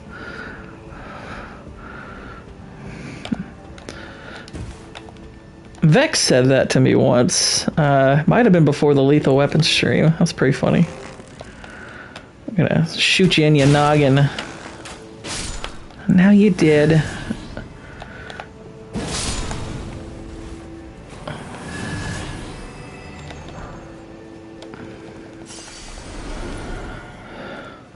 Alright, this guy's gonna come out there.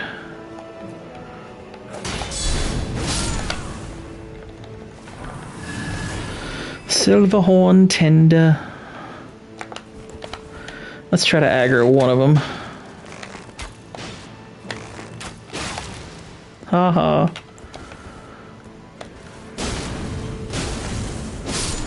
I was like, your minions are gay. You shut your whore mouth. Yeah. Which rock band is your favorite and why? I mean, it's Led Zeppelin. I mean, I know it's kind of a normie response, but they're the best one as far as I'm concerned. They're musically, their stuff is great. Lyrically, it's great. They've got freaking gobs of hits. So yeah, I would say them. Queen probably a close second. I think Queen's pretty fantastic. They were Queen was the first band I really got into, but Zeppelin is my favorite.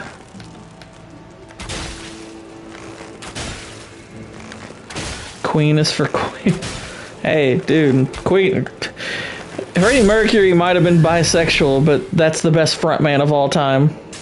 He is the best frontman of all time. I don't care what anyone says. He is the best frontman. Freddie Mercury was a freaking beast. Dude had some serious pipes. I agree, Cannoli. Perfect answer. My mother adores Robert Plant. What a shame. They'll never reunite. Oh, yeah, but hey, they did plenty. They gave us more than enough.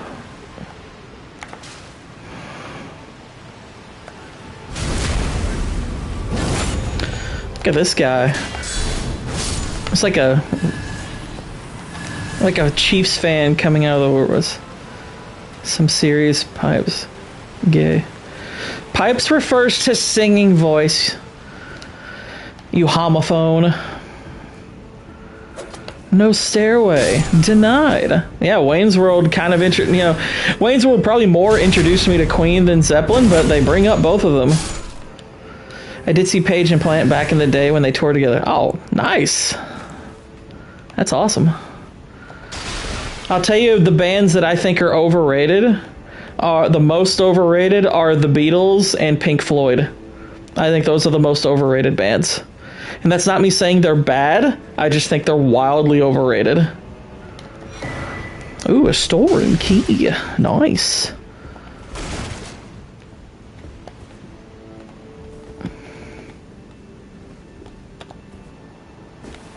Like, I understand, like, all the influence that the Beatles had, and I appreciate that, but I don't think their music holds up all that well. I really don't. Pink Floyd overrated, that's a terrible take for the ages. I don't care. AC/DC maybe, but I actually think the Rolling Stones are pretty dang good. I like the Rolling Stones. I would take the Stones over the Beatles in a heartbeat. I really like the Rolling Stones. I think they've got a lot of good songs. I mean, some of their, like, big hits, yeah, it's a little overblown how good they are, but gosh, they got some other ones that are just freaking bangers. Like, Can You Hear Me Knocking is, like, that's one of my favorite songs. That's such a good song. I like the Stones. And AC/DC does have music I really like, but yeah, the problem with AC/DC is too many of their songs, they sound kind of the same. I've always debated between either Journey or Zeppelin. Eagles is also phenomenal. I haven't listened to enough Eagles music to really judge them. Journey, yeah, Journey's fine. I'm not a huge Journey fan, but I don't have anything particularly against them. My issue with Pink Floyd is there's not a whole lot of Pink Floyd songs I like. I mean, they got a few, and that's fine. You know, they've got a couple that I think are pretty great, but on the whole, I'm just like, quantity to me really does matter at the end of the day. Quantity is going to be a big part of it. It's part of the reason I think Zeppelin's just head and shoulders above the majority, because I'm like, Zeppelin has so many good songs.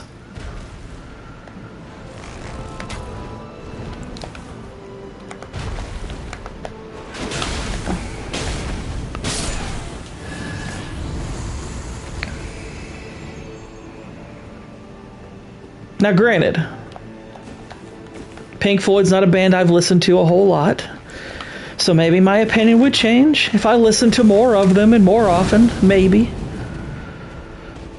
Yeah, Phil Collins, I think, is kind of underrated. Phil Collins is amazing. I agree. He's got a ton. Yeah, exactly. Even when Zeppelin, like, went down a bit quality-wise, they were still great. Billy Joel. Yeah, Phil Collins is awesome. But I don't want to shirk on Peter Gabriel because Peter Gabriel used to be the lead singer of Genesis, and I liked Peter Gabriel a lot too. Sledgehammer is still one of my favorite songs and music videos ever. I do very much like that one.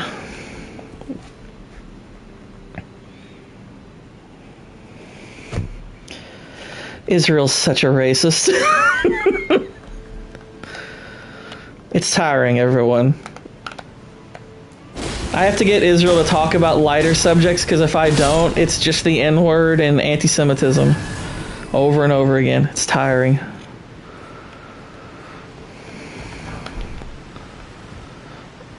He watched one documentary.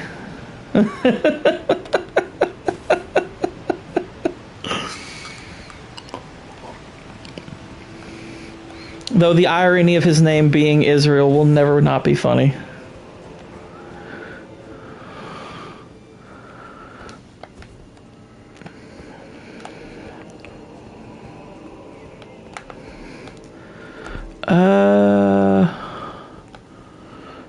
Do you like Blue Light Orchestra? What I've heard of them, I like, but I can't say I know a ton of their stuff. But what I've heard of theirs, I like.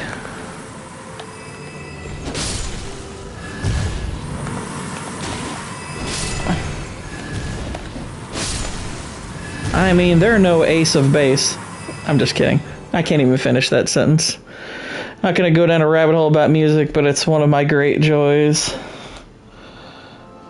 That and beaching on Twitter. Well, you definitely do at least one of those really well. I don't know how you are musically.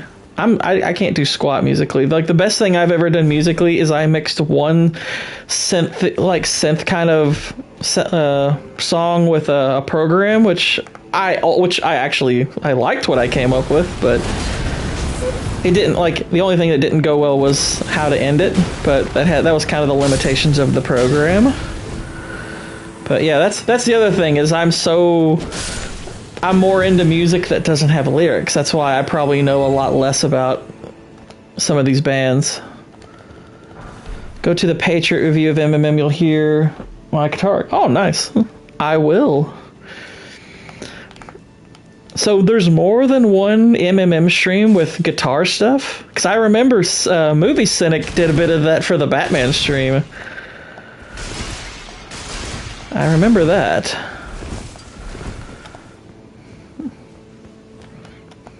I also remember him saying Robert Pattinson made him 5% more gay, so I remember that.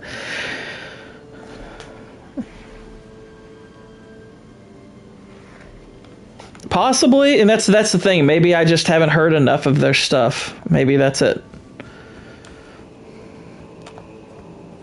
But from what I've heard of theirs, they haven't had like a huge appeal to me. I'd be like, yeah, they're fine. And also part of it is, like, whenever I hear, like, people, because I've seen people be like, you know, Pink Floyd was even better than Zeppelin, and I'm like, what? It's like, I'll listen to you, but you're gonna have to justify that one, and they never do, and I'm like, okay, well then it's a dumb take. Shine on, you crazy diamond, we'll get you as hard as one. All right. Let's see if I can leap over here. There we go. It's a interesting area. Oh, hello. And goodbye. Well, depths key. The Smiths is pretty awesome. Haven't heard a ton of them either. A little bit of them. A little bit.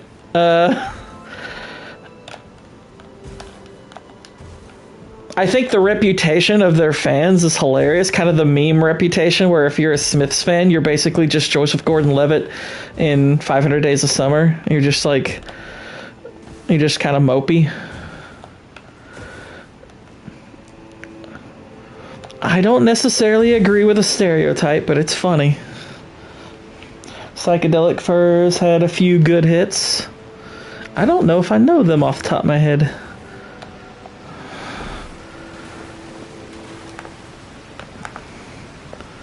Alright, so I've gotten a couple of keys. So maybe I should be heading down. Or up here. Let's see what's up here. Is there a door that I can unlock? I'm sure I've probably visited some of these areas and I'm just kind of going in circles. But whatever. I'm learning. Alright? So, leave me alone. I want to draw him over. Come here, buddy. What the heck? Where'd you go? Black Sabbath, Tom Petty. I'm not a big Black Sabbath fan. Petty, I like. I like Tom Petty a lot. Sabbath, just never really were my thing.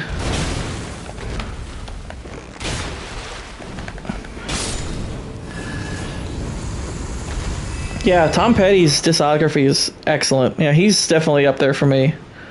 He's pretty high up there.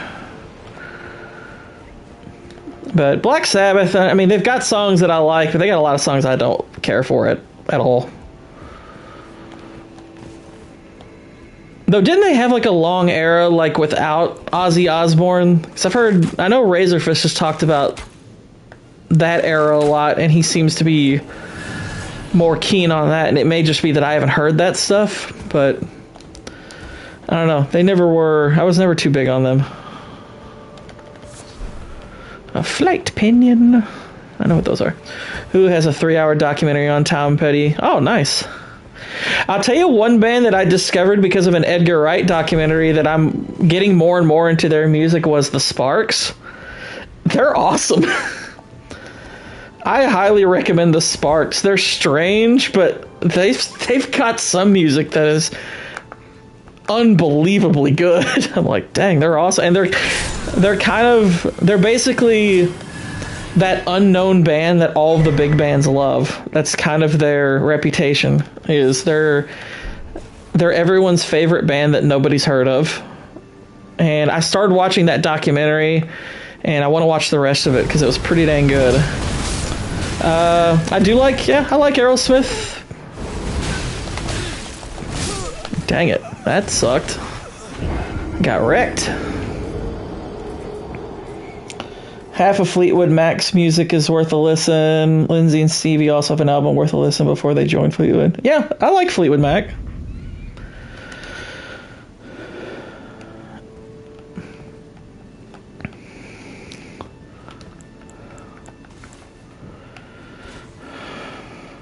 And did I mention we will be watching Aerosmith? Wow!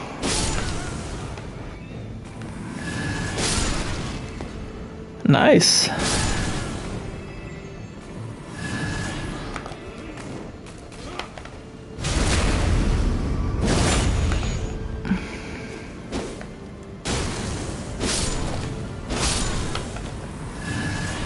I think Aerosmith, was kind of funny about them though is the way like Steven Tyler's voice changed over the years, because he sounds wildly different now as opposed to like back in the 70s.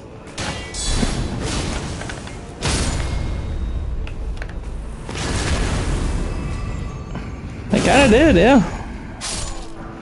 Somehow Aerosmith returned.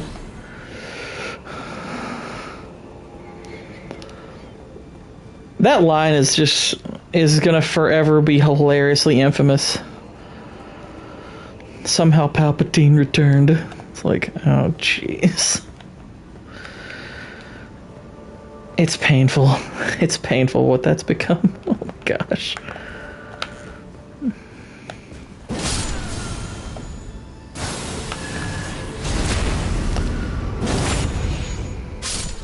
Stick it in their back.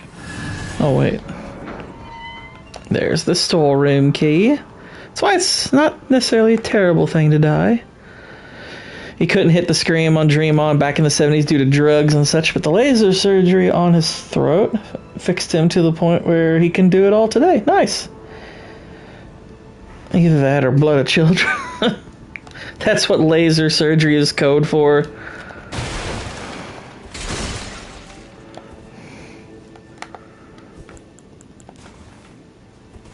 Oh wait, my light's on. Duh.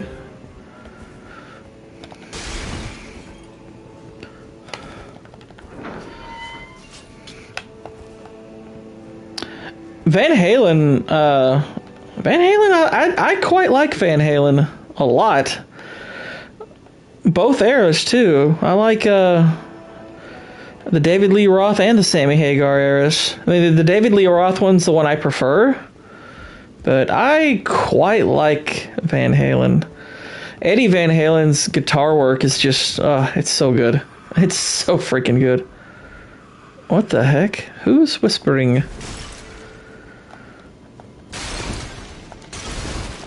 Someone's genitals are whistling. Is it you? Who art thou? Oh dear. By the look of thee, another of Messmer's peons, methinks. How dare you? Does thy kind never weary grow? How do these Pure 80s, nut your pants. our lands were by thy kind set aflame? Yeah, Creedence says good music. I just don't like them as people. Thou I mean, that's not any... I mean, that's pretty common for a lot of just famous people in general, though. Have ye not basked in these deeds long enough? Listen, progeny of the wondrous trumpet. Are they bad? Oh, the lead singer of Creedence he's a leftist retard. Till then, with this old hag, do what thou wilt, for all the good it'll do thee in the end. For what reason in it thy sworded work, with else tuck away the loath issue. This old fart, like... Land's work. They calling me names and stuff? So the De Niro of rock bands. Yeah, kinda. Yeah, he's a lefty from way back. That's why every war movie exploited that guy. Yeah, exactly. Yeah, there's definitely a pretty big left-leaning tilt to their music. I mean, it's good sounding music, don't get me wrong. It's just... once you actually listen to it, once you hear the lyrics, you're like, oh.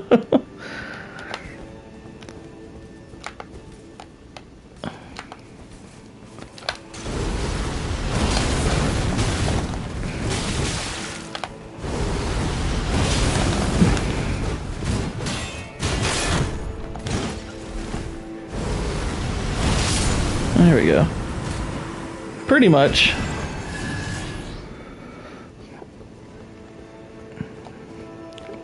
I'll bet you all $10 right now that now that Israel has found out that the lead singer of Creedence sung commie propaganda, he's now looking up if he's Jewish. Guarantee it.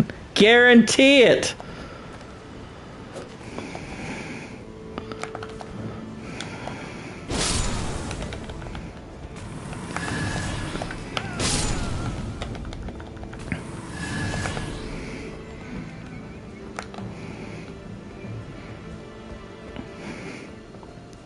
Don't text you. I think he means test, but you were thinking it. You were thinking it.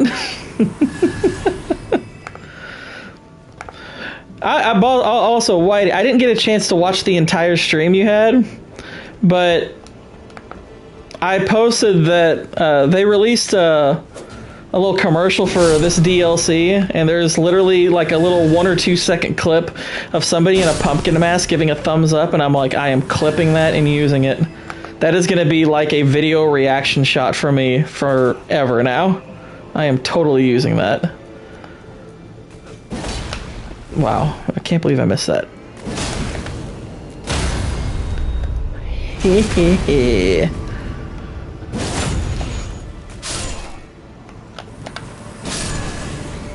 Yeah, oh, David Bowie was he was pretty genius. Bowie was pretty genius. Bob Dylan was great. I liked Bob Dylan a lot too. I mean, Bob Dylan's a weird guy, but musically, Bob Dylan was pretty great.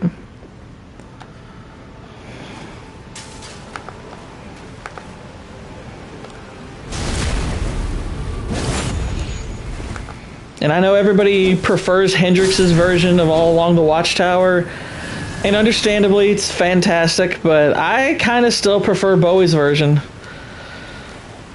Link me, and it'll be on stream. I think doing little sponsorships every channel. Oh, yeah, sure. Hang on. Give me one. Segundo. Uh-oh. What's going on?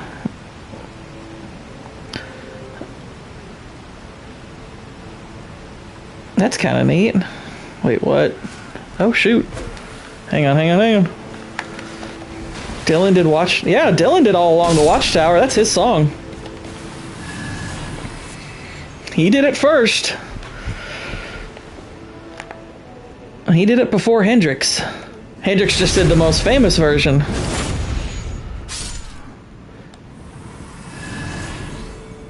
Oh, no, I didn't mean Bowie, no. David Bowie. I swear, the first time I heard the original version of The Man Who Sold the World, I thought forever that that was Bowie. I was like, that has to be Bowie, but it's not. I was like, oh, that's not him? It sounds like him. And I'm pretty sure he did a version of it later on, but... Hang on just a sec.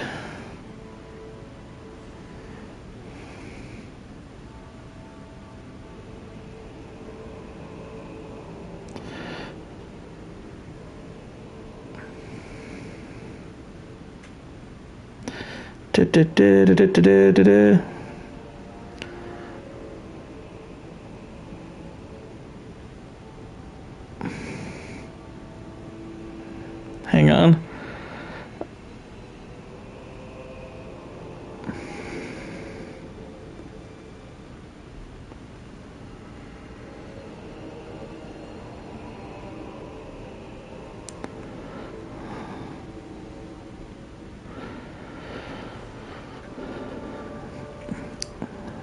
I'm catching up with some people, that's what I'm doing, but I'm trying to find something real quick.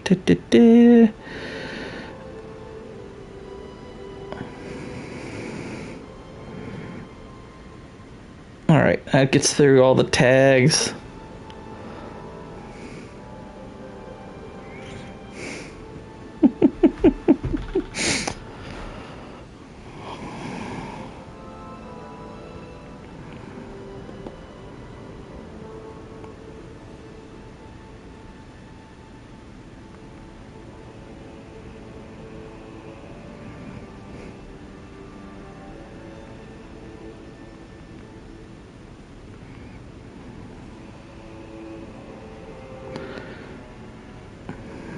This is quality content right now.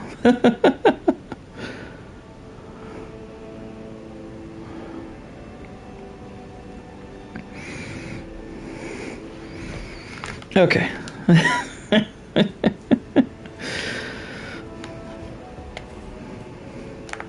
I gotta be careful because I said something that I guess got them responding. I said I actually think the killer's really good.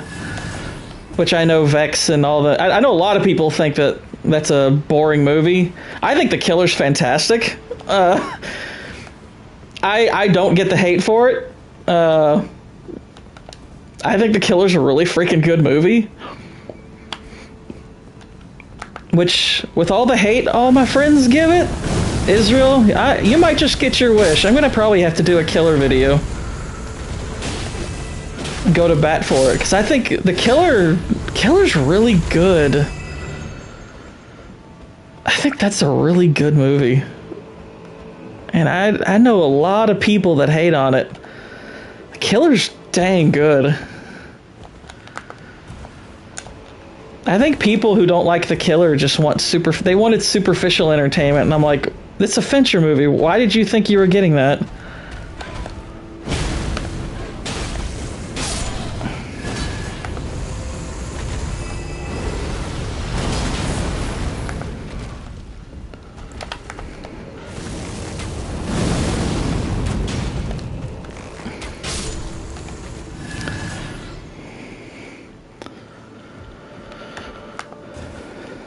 Who said The Killer is boring? I know Vex hates it. Copa didn't like it.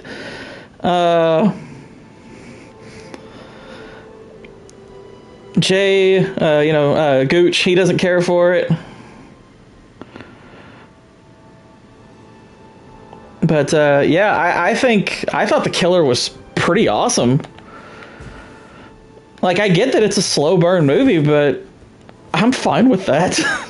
I don't mind a slow burn movie. I liked that movie on just about every level. I liked it. I thought it was entertaining. I thought thematically it was interesting. I really liked The Killer. That's still one of my favorite movies from last year. Exactly. It's no Lethal Weapon 2. It's good.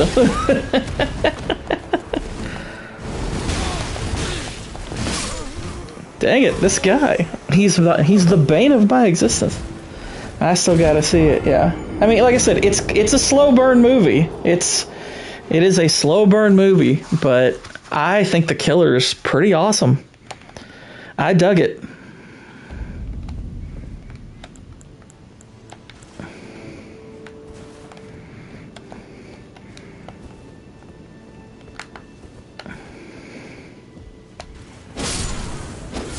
We gotta end this killer slander.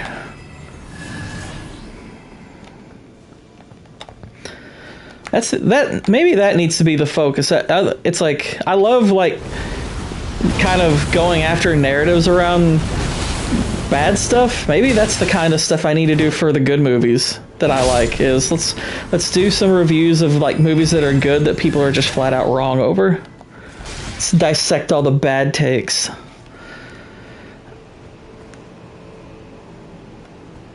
There you go, yeah. Elton John was already bad enough. His cameo in Kingsman was horrid. Yeah, his Kingsman cameo, like, well, Kingsman 2 is a horrid movie in general, but yeah, like, they would not let that, like, okay, the first time you see him, they're like, oh, they kidnapped Elton John. I'm like, okay, yeah, I get the joke there. It's, they kidnapped a celebrity, haha. But it just went on and on and on. I'm like, this isn't funny. Stop. I like Elton John musically. He sings pretty good, but I don't need to see him in movies, like, at all. I'd totally be down for that. I'd be totally down for that, Blue. I think The Killer's really good, and I think it gets better on rewatch. I wish they'd freaking release a physical copy of it. I'd buy that. I'd buy that right up. I really hope they do. I get a feeling that it's gonna probably be like a Criterion movie if it gets that. Like, they'll do a Criterion Collection version, but whatever happens, I hope it gets one. I don't want it to be like Extraction 1 and 2, where it never gets a physical release, which, gosh, that annoys the crap out of me. I did too, Israel. I think I liked The Killer the first time I watched it. But I'm saying on rewatch, I think it gets significantly better. I think that's a pretty strong movie. Like, the first time I watched it, I was like, yep, this is cool. I like it. Second time, I was like, ooh, this is actually a little better than I thought. I quite like The Killer.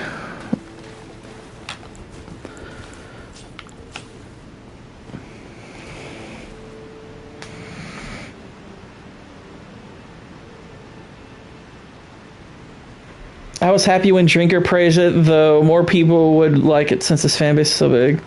I mean, and there's a good number of people that do like it. It's just, in our circle, there's a lot less, it seems. But that's fine.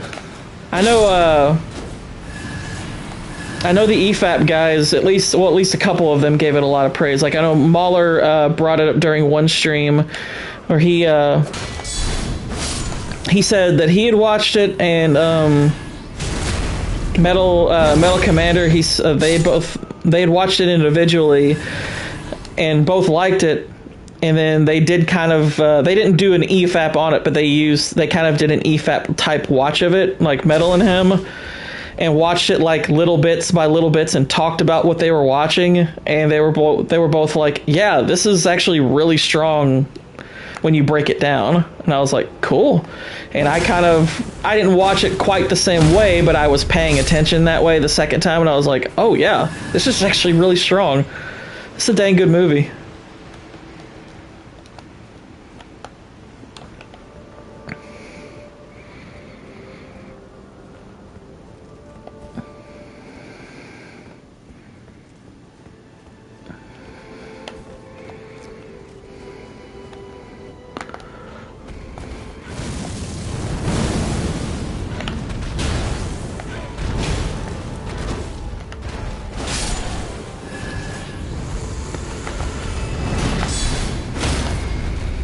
Yeah.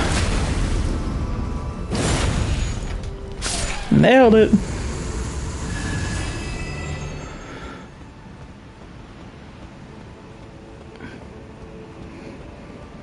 Yeah, I was a little stunned. Some of our friends thought The Killer sucked, and I was like, seriously?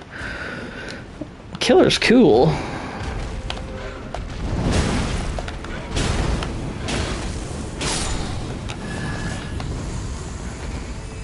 Then I looked at the IMDb rating, and I was like, yeah, there's actually quite a few people who are not, like, really high on it, for whatever reason. Haha, got him.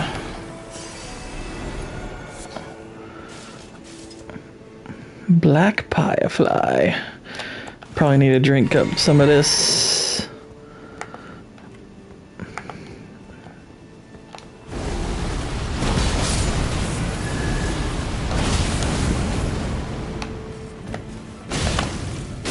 There we go. Get him on the slope there. Take him out. Vex and Enzo also praised Scavenger's Reign, which to me was about as thrilling as a colonoscopy. I mean, I'm interested in Scavenger's Reign. I like movies of all kinds. I can appreciate a slow burn. I can appreciate superficial stuff. It's just, you know, it depends. It depends. No Japan is extremely overrated, and I don't really like Guns N' Roses. Well, you're not the only one who thinks that. There's actually a lot of people who are coming around to that opinion, Israel. A lot of people are... I mean, Guns N' Roses really... When you kind of break it down, they've really only got one great album. That's kind of it. Appetite for Destruction's an awesome album. I'm not going to pretend that's not a great album, but other than that, it's like, there's some good songs here and there, but that's about it. You guys spend 45 minutes staring at a space frog and call this art. We all got our tisms and our... I mean, there's movies that some people like, or I'm just like, what are you all talking about? This movie's garbage. And there's other times where I'm like, how could you hate this? And I know I've got movies that people are like, why do you like this? But it's fine.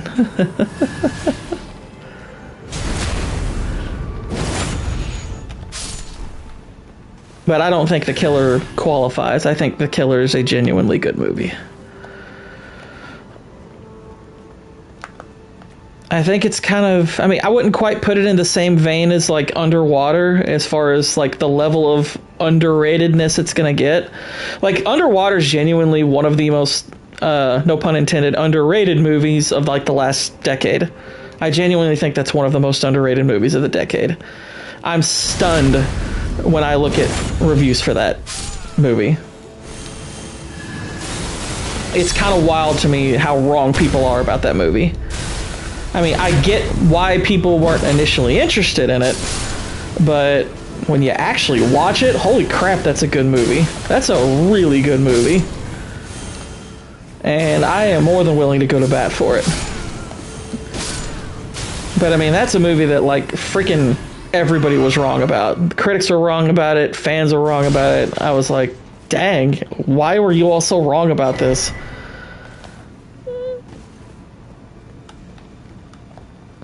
But Hitman's kind of that mix. Its response is not quite as wrong, but I think people don't give it enough credit. I think people look at it, they're like, it's okay, but it's kind of slow. And I'm like, yeah, I don't think you're getting what it was.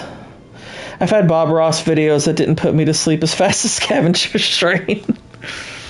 I don't know. I know very little about it other than the people who love it. So I have no personal feelings on it, but I'll give it a watch at some point, I'm sure.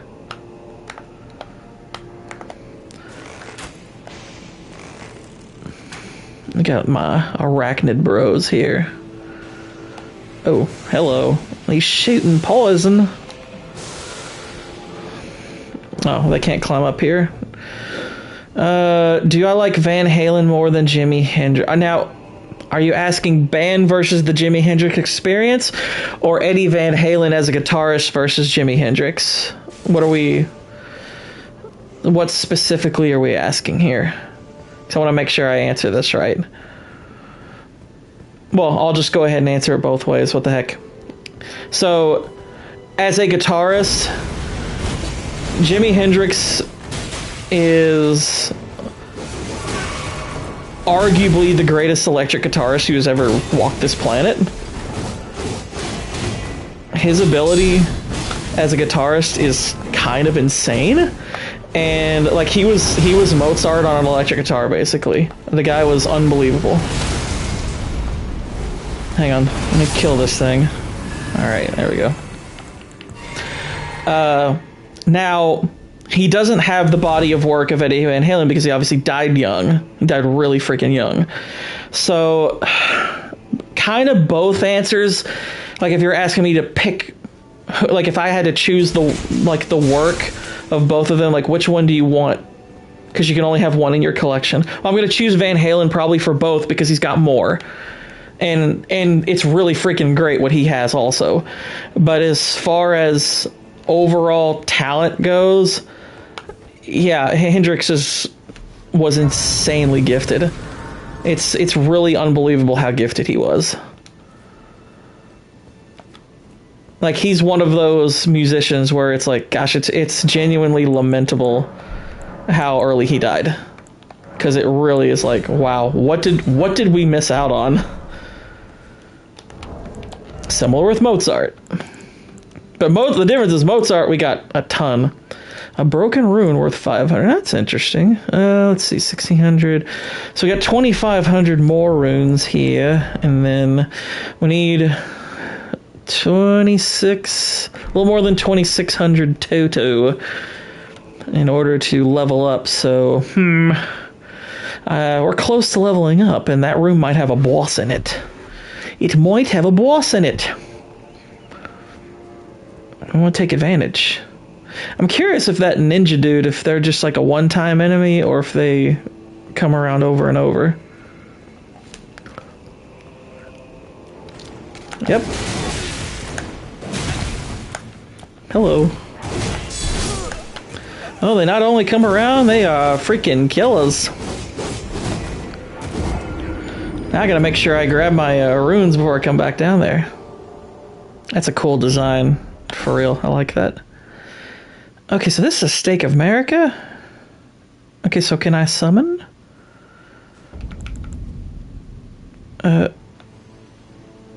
Let's see. I'm gonna make sure I'm careful.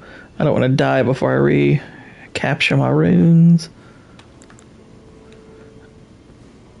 It doesn't look like I can... Oh, here he comes. I see him. I can see him!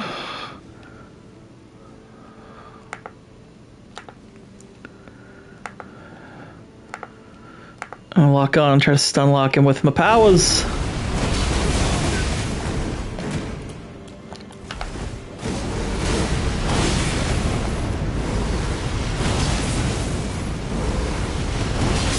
There we go. Got him. Holy crap, you only get 1500 runes for killing that thing? Jeez. That ain't nothing. Good God, man. They didn't give me squat. That's a tough enemy to only get 1500 for. Jeez. Alright, let's hit that thing.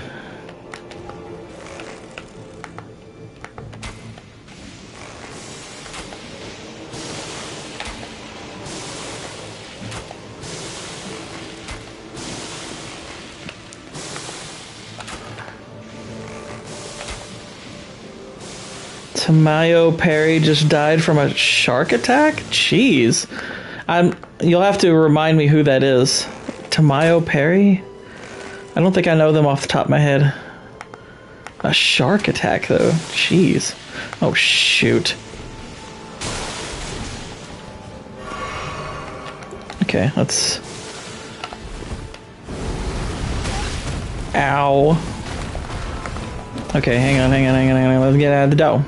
Get out of the dough.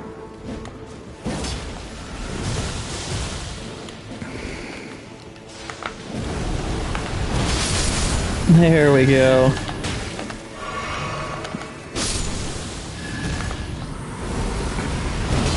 Like, the name does sound familiar, I just can't remember who they are. That was fun. Hello. Goodbye. Scorpion liver. Delicious. Let's see. I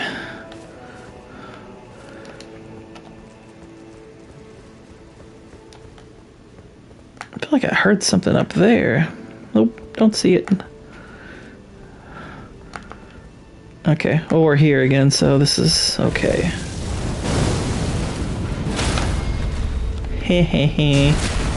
Stabby.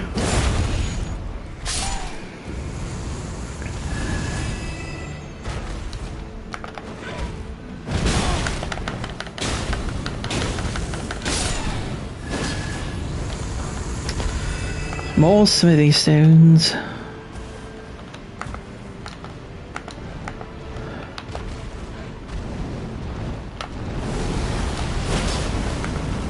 Oh, for heaven's sake.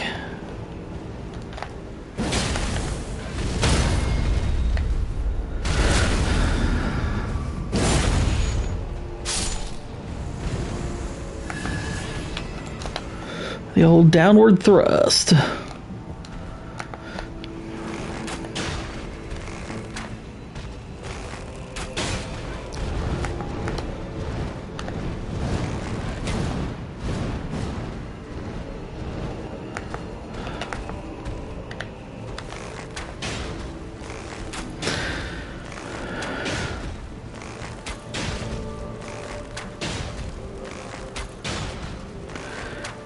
There we go. Get 1,600 from one of those stupid bird enemies, but the ninja dude you get squat. That makes total sense. That's what you get for trying to run. Alright. Still need more. Dang it! I gotta kill this guy.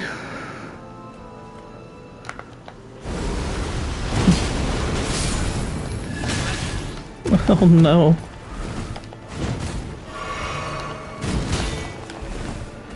Gosh, and he...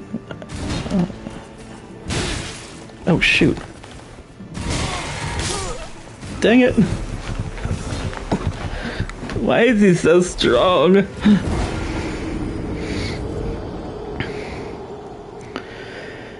He's a powerful man.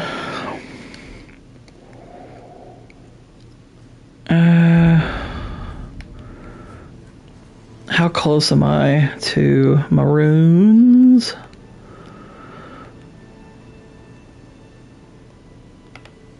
Yeah, they're way freaking down there. I wonder... Here's that guy. Oh. Okay. He's like, I see you up there. You're not gonna get me. How is that not hitting him?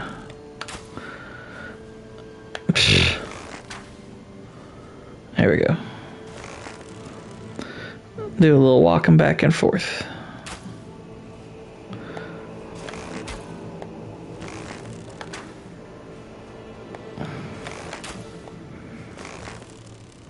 Weaken him just a tad. Oh, is he gonna stand still now? Neat. We'll just all the way kill him now. I actually don't know for sure that he's the guy I'm gonna meet in that part, but that's fine. Oh. ZZ Top or you two? Do you like them? I'm just not seeing the summon sign. That's cool. Who is this? Ah, it's the friend. I haven't heard a ton of ZZ Top. I like them fine. I think they're pretty cool. U2 is wildly overrated. I don't hate all of their music, but holy crap, they're overrated. And Bono is genuinely one of the most insufferable musicians on planet Earth. Well, not even musicians, just insufferable people.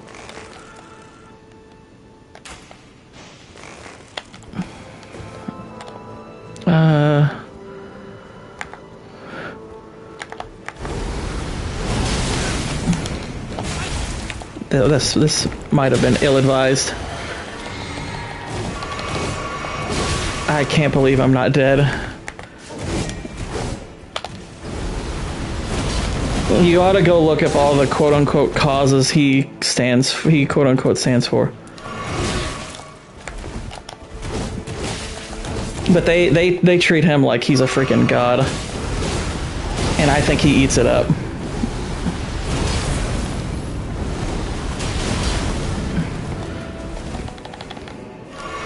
Oh good, he dropped and died. Okay, that's a good development then. Not Bono, that guy. Oh yeah, I think my... Oh, I'll do that after. I need to remix my physic. My wondrous physic. The wondrous physic. I do know at least that bonfire... that site of grace, I now know for sure, is is in front of a boss room. I do know that now. With certainty. Because why else would there be a summon sign, for real?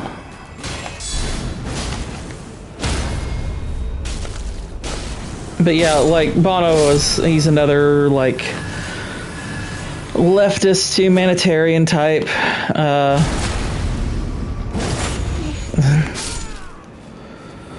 And he's one of those people who, you know, he claims he's a Christian, but he's like, oh, I can worship God anywhere. It's like, so he's kind of that Unitarian thing going on, and I'm just like, so you're not a Christian, in other words. Just stop. Stop. They're not all created equal, okay? That's just not how it works. I think he's a massive phony.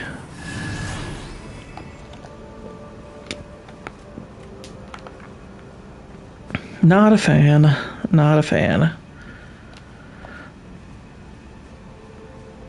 Okay.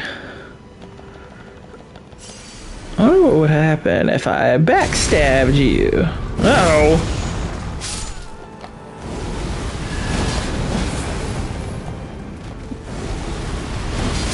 Got him.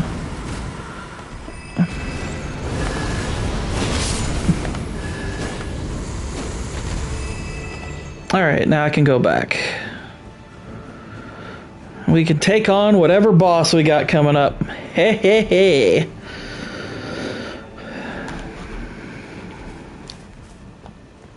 Let's do this thing. I tell you one thing they updated in this game's over the other Souls games is when there's no enemies around, you can run without it affecting your stamina. It's like, it's such a nice, simple change. It doesn't hurt the game at all. It's not like, oh, you're nerfing it. No, that's how it should be. If you haven't aggroed anybody, then you shouldn't have to worry about your stamina going down. It's such a simple change. All right, so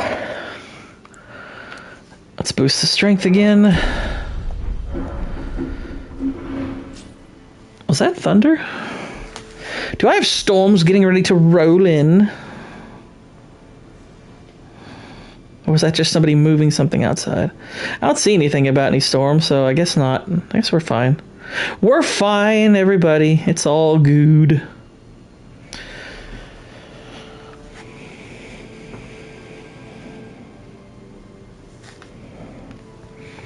Okie dokie. Alright, let's summon some help. Why are you summoning help? Because that's how I'm playing it this time. We'll do a solo run at some other point. Redmane Freya. Alright, let's open up. Who we got? Who we got? Is it gonna be the lion boss? It is.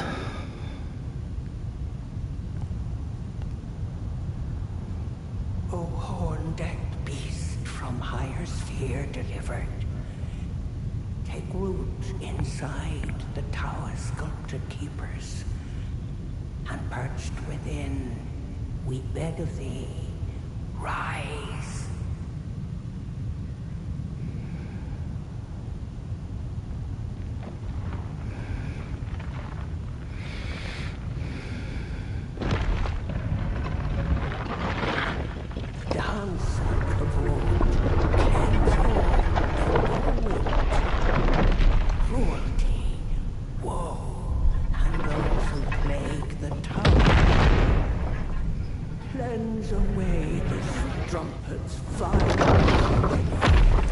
Oh wow, the strumpet. He's calling somebody a whore.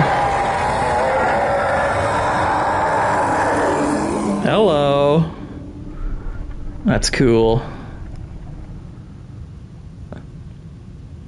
Hi.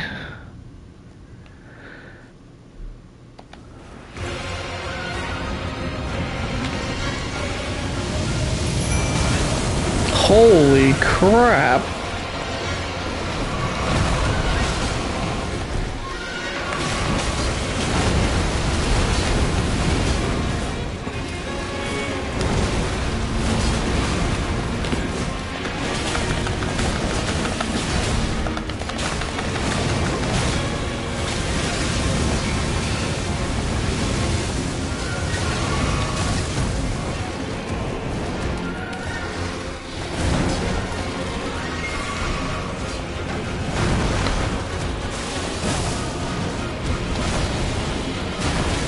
Jeez.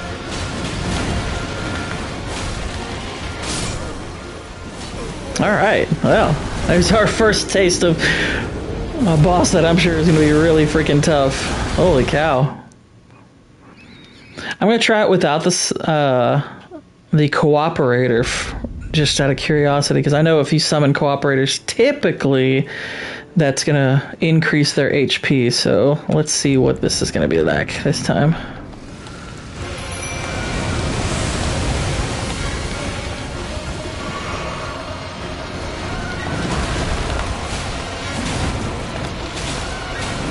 Now, Mimic Tear shouldn't affect that.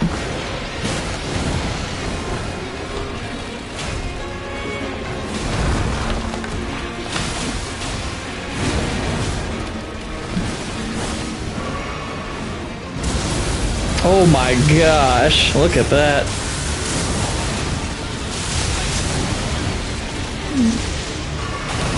Holy crap. Oh no. Definitely has less HP. Freddie Mercury and Magic Johnson should have teamed up to find a cure. Psh. Well, Freddie Mercury, I don't know how much you know your history on Freddie Mercury. Freddie Mercury died like within a week of announcing that he had AIDS. Magic never progressed to having AIDS. He just had HIV. Never even progressed to a state of AIDedness.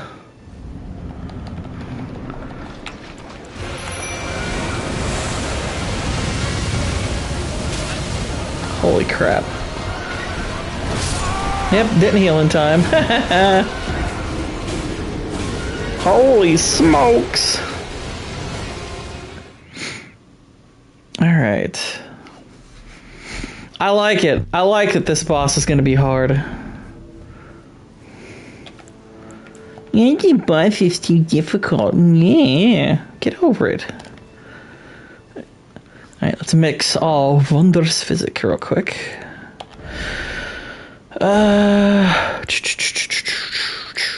Temporarily boost max HP.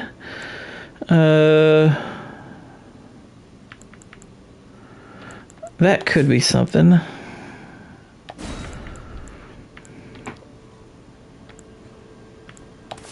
We'll use that.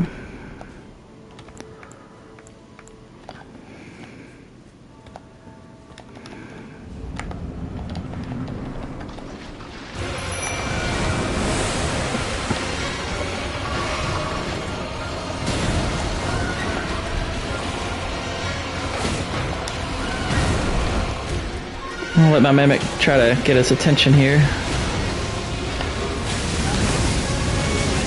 Oof.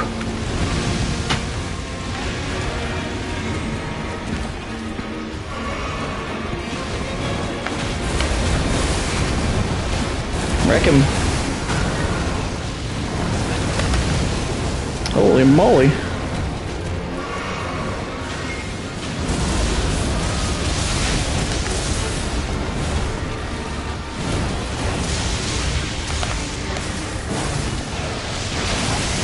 Jeez. Dang.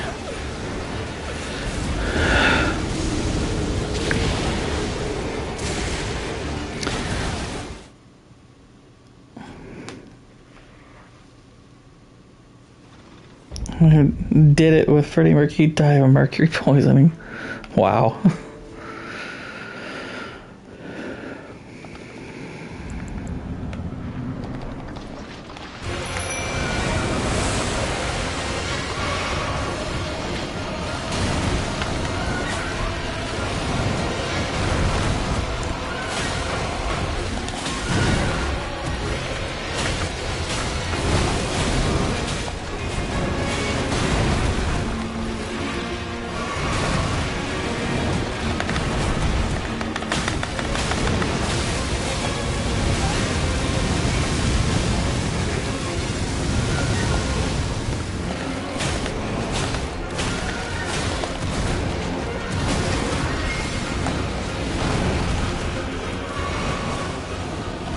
Get him, Mimi!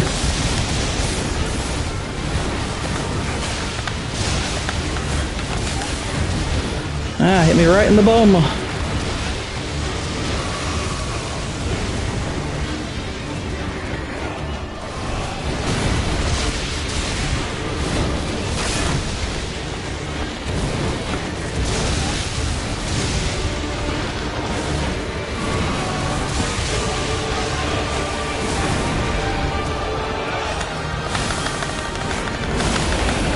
Holy crap. He's just adding all kinds of stuff. Holy crap. Alright, so he's got electric damage, he's got frostbite, he's got all kinds of stuff. Cool. He's a wild one. Alright, so let's see if we can negate that at all.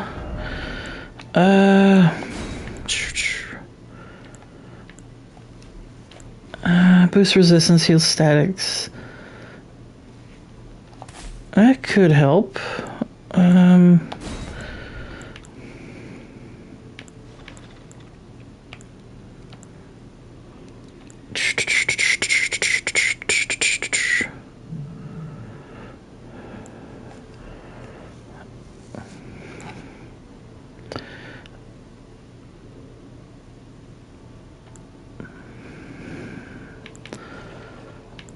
All right. I'll use that. And we're gonna drink it.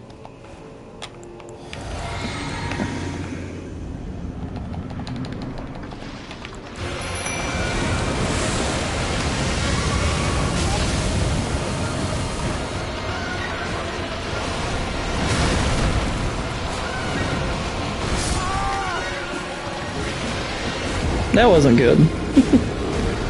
So cool. That wasn't good. Learning a boss mechanic is fun and exciting. This part I enjoy, dying 500 times later when literally they do the same 3 moves. Yeah.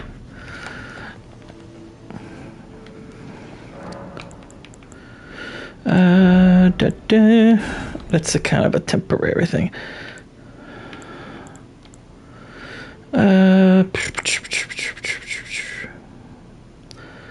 I do want to play this on PS5 eventually. Yeah, it's awesome. It's worth it.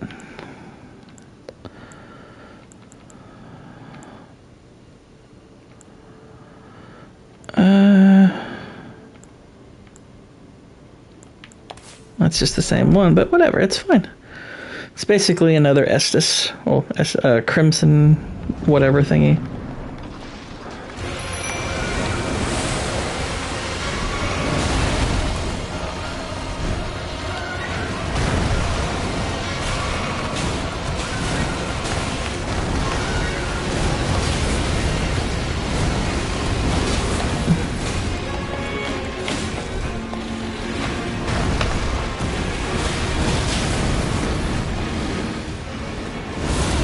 Oh dear.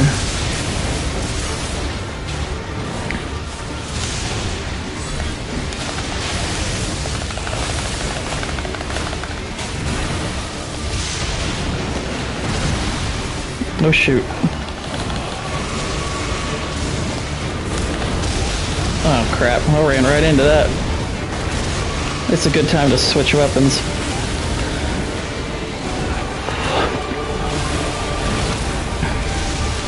Oh shoot, get over there. Yes! Hey! We did it! The remembrance of the dancing lion. Ha ha ha. Too hard. What was that? Okay, what was that? 5 tries? 5, 6 tries, something like that? Oh my gosh, this game is too hard! It's New Game Plus. That took 5 tries, okay? Calm down. Strategery, ladies and gentlemen. And yeah, a little bit of RNG probably helps you a bit too, but whatever. It's not impossible. Stop complaining. Stop being a little gay boy and acting like, you'll never beat it. It's too hard. All right. That was fun, though. I liked that. That was a cool fight. I must be hacking this. Yeah. Ooh, I got the Divine Beast Noggin, too. So what is that? All right, let's go to our inventory. It's a shield. Oh, cool. That's right. I have somehow figured out a way to hack my PlayStation. But according to Twitter, this is the hardest game of all time. Yeah, no. I would say Sekiro on first playthrough is still way freaking harder than this game. Not even... I mean, granted, it's DLC notwithstanding. We don't know about that yet, but... Where is this thing? Am I wrong? Is this not a shield? Hang on. Damage negation, resistance... It's a shield, isn't it?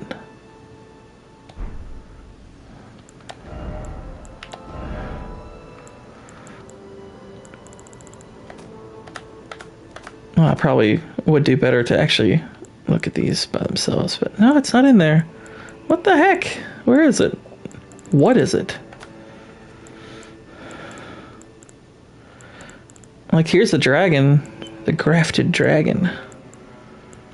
I am the great stone dragon.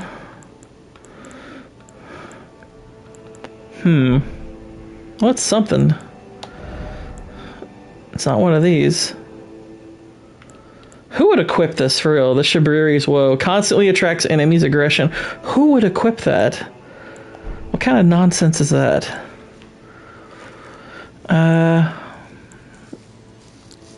I'll check on these things. Greatly boosts the attack power of skills.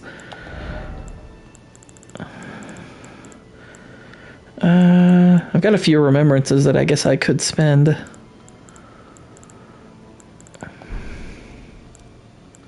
Is it a helmet? Why didn't I think of that already?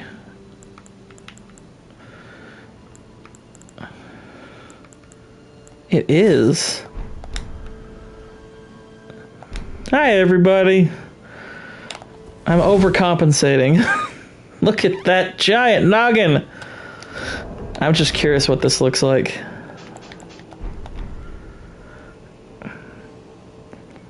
Do you ever see this at the end of Sleepaway Camp? Same expression right there. Alright, enough of that. Enough of that. Let's go back to beautiful orange man in his white underpants. What a Chad. Just needs pants.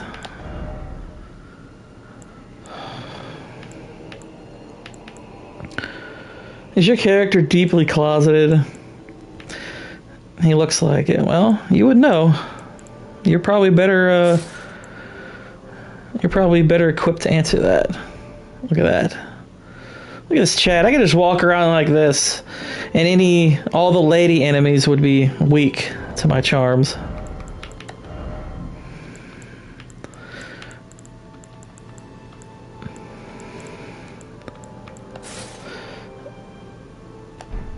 It does. That's why that trailer that they had made me so happy, because like somebody literally was wearing a pumpkin mask. I was like, oh, thank you. Thank you. I'll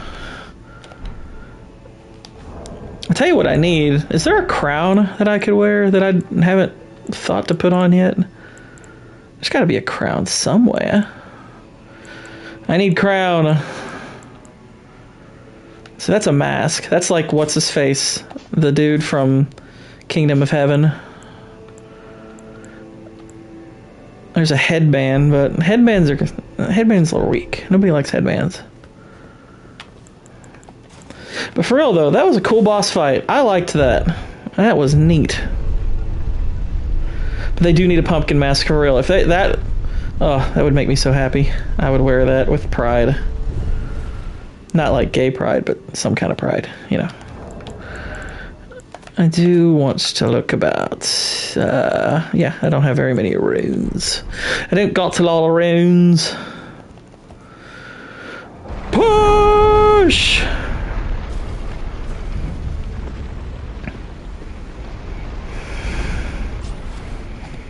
Funny, since you pay attention to detail way more than me, do you actually pay attention to the story and lore? I feel like 99% of the fanbase just looks at the bosses.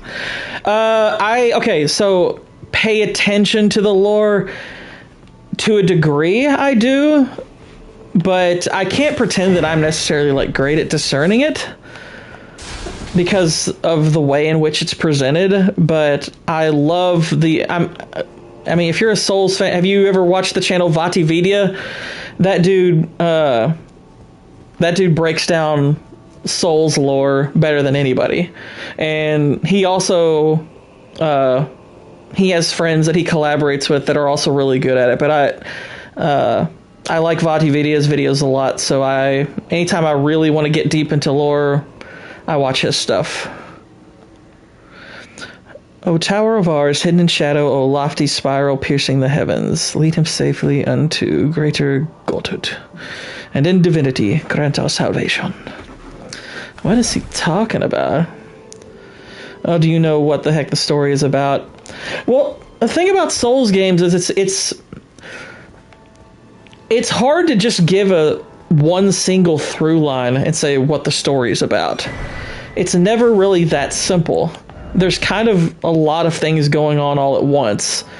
It's more like each different characters have stories, and then there's kind of an overarching thing going on. I guess the overarching thing before was, you're almost always in a Souls game, you're coming across a world after something has happened. Like Bloodborne, a lot of it is after a ton of stuff has happened. Dark Souls, same thing. This game's kind of the same thing. There's a lot of these allusions to, this war and stuff like that. And I know obviously the through line is that your character is trying to become Elden Lord.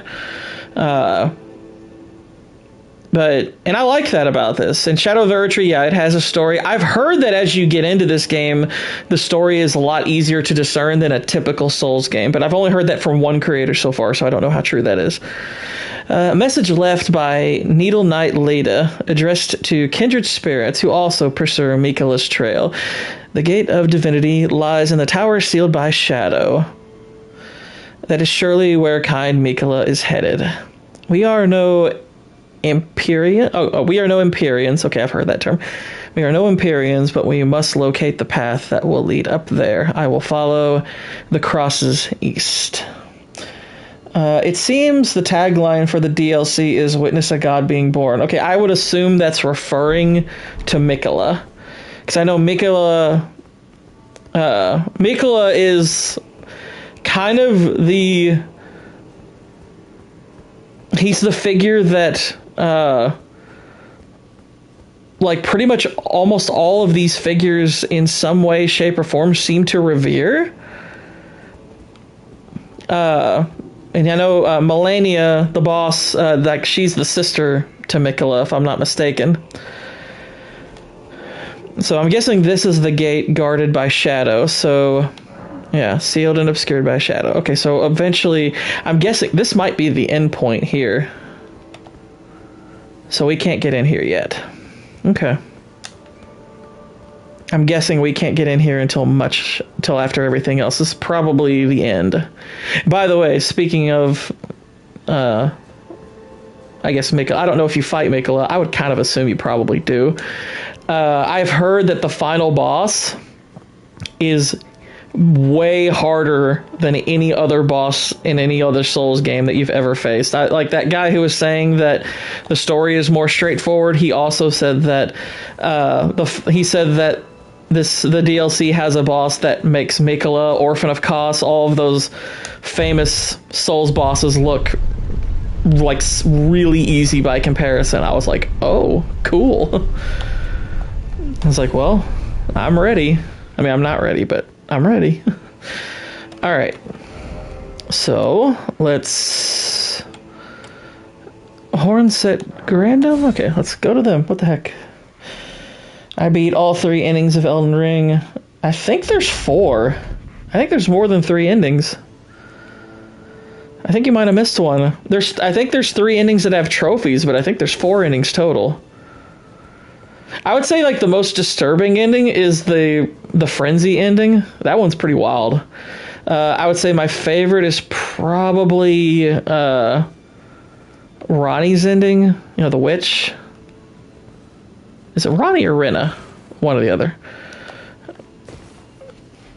That to complete the achievements and get the endings, you need to read up on that stuff. Yeah, it's not... Yeah, that I agree that the non-intuitiveness of a lot of the quest lines can be a bother. Because, I mean, it'd be one thing if the clues that they give were a little bit clear. If they were clear about the clues that they were giving, that would help. And like if you could, you know, keep a log of that stuff, which they might, I think they actually added that. I don't mind that the endings are hidden though. Like, I don't mind the fact that there are characters that you would have to seek out in order to find, you know, the path to a certain ending. That I don't mind at all. I like, because I mean, when you beat the game, you're going to get some ending or other regardless. I don't mind hiding all of the endings, and I don't mind that being tied to trophies. I think it's basically their way of encouraging exploration. I just think once you've found, you know, those characters that have those quest lines and, you know, how they start, it would help if they were a little bit clearer about what your objectives were.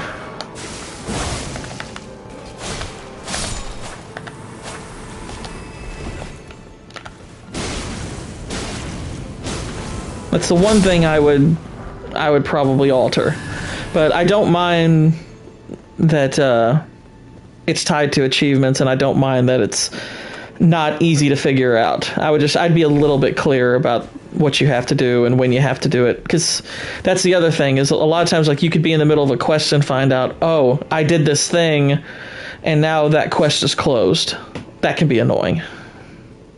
Would I put the killer in Fincher's top 5 or 6? I don't know. That takes some time to figure, because, okay, going over his movies. Okay, obviously Zodiac's my favorite. Social Network's up there. Seven's up there. Fight Club's up there. Obviously, I'm not a big fan of Alien or Panic Room. I don't think Panic Room's bad. I just don't think it's anything special. It's kind of, like, really mediocre. Hornset Grandam. Who the heck was that? Oh, wait, that was that old crone that hated my guts. I don't need to talk to her. Screw that chick. Let me think. What other movies did he do? He did The Game. I like The Killer more than The Game. Gone Girl, that's a tough one. I like Gone Girl a lot. I'm not sure which I like more between those two.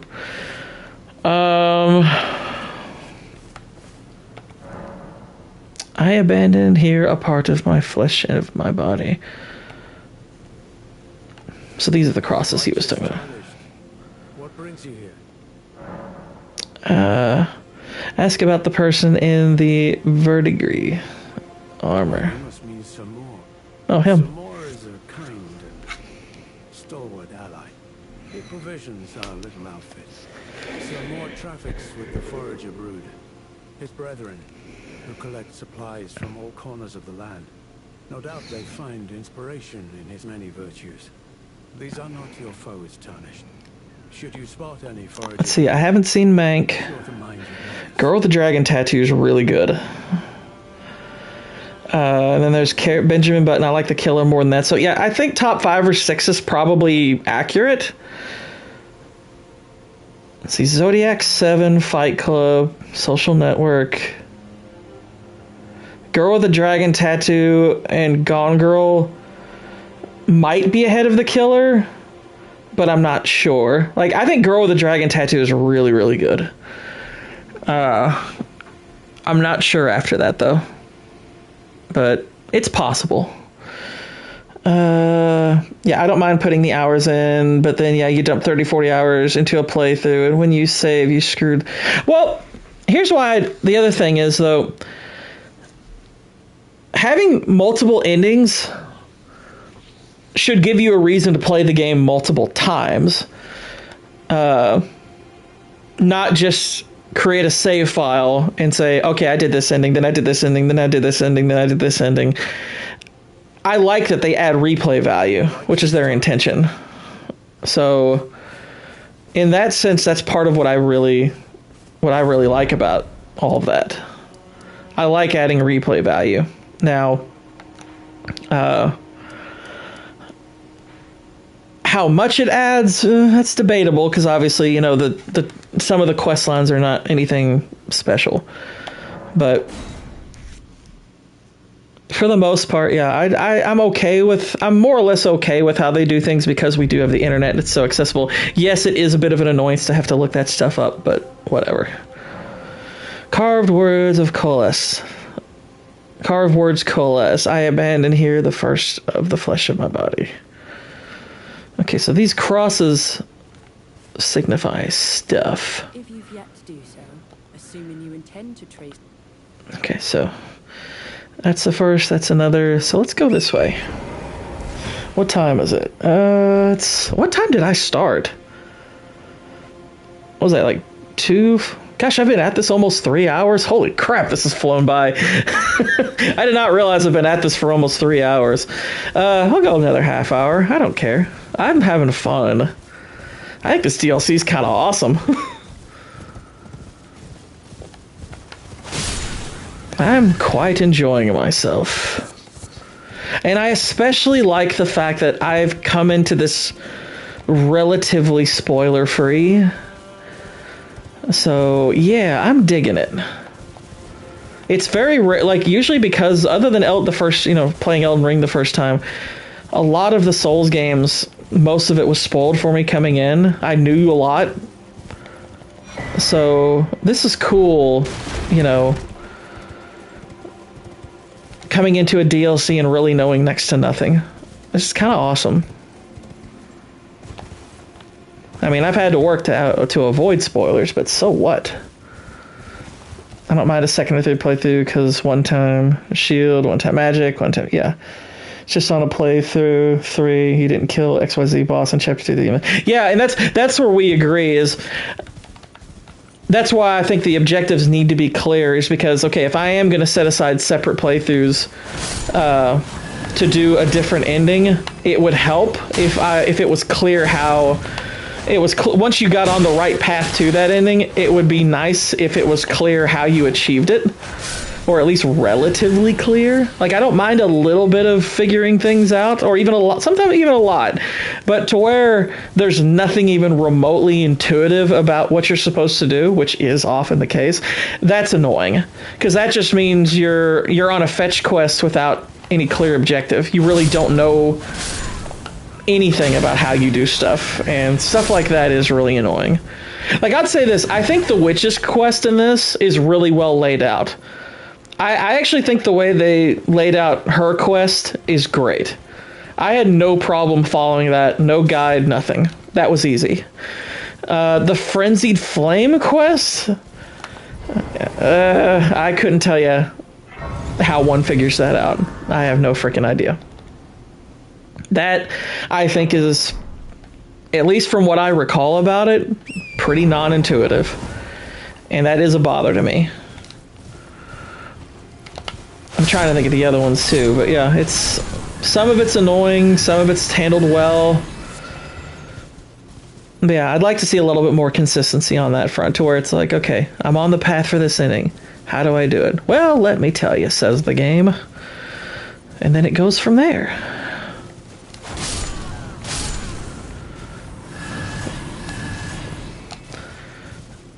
I'm just exploring. As Whitey called me, Gorda the Explorer. Dun dun dun dun dun dun dun. We did it. Cause yeah, we live in the days of the net, but if no one knows it yet, you have to wait until someone uploads how to do said ending or secret boss. I mean, granted, the chances are someone's going to be the people who upload that stuff. I don't ever worry about finding that stuff on the internet, because I'm like, someone's going to be ahead of me on this anyway. They're getting like early access, so they can find that stuff. It's kind of their job. But my issue is, I feel like, and I think this is probably your issue also, it seems at times like game developers are relying on those people to make that stuff clear. Like, it's letting them be a little lazy. I mean, again, I don't mind that if an ending is really hard to find on your own. Like even finding that first step is hard to find. I don't mind that. I like the days of having games where you can go like years even without realizing, oh, there's this element to the game that you've never found. It's like, oh, that's cool. I like that. But once you're on the path, there should be some clues as to how you achieve something other than just going about it randomly and just hoping you stumble upon the right solution. The solution should begin to present itself, not just be, oh, you found piece 1. It's like, well, how do I find piece 2? I don't know. There's nothing in piece 1 to tell you. It's like, oh, okay. So just by accident then? Yeah, pretty much.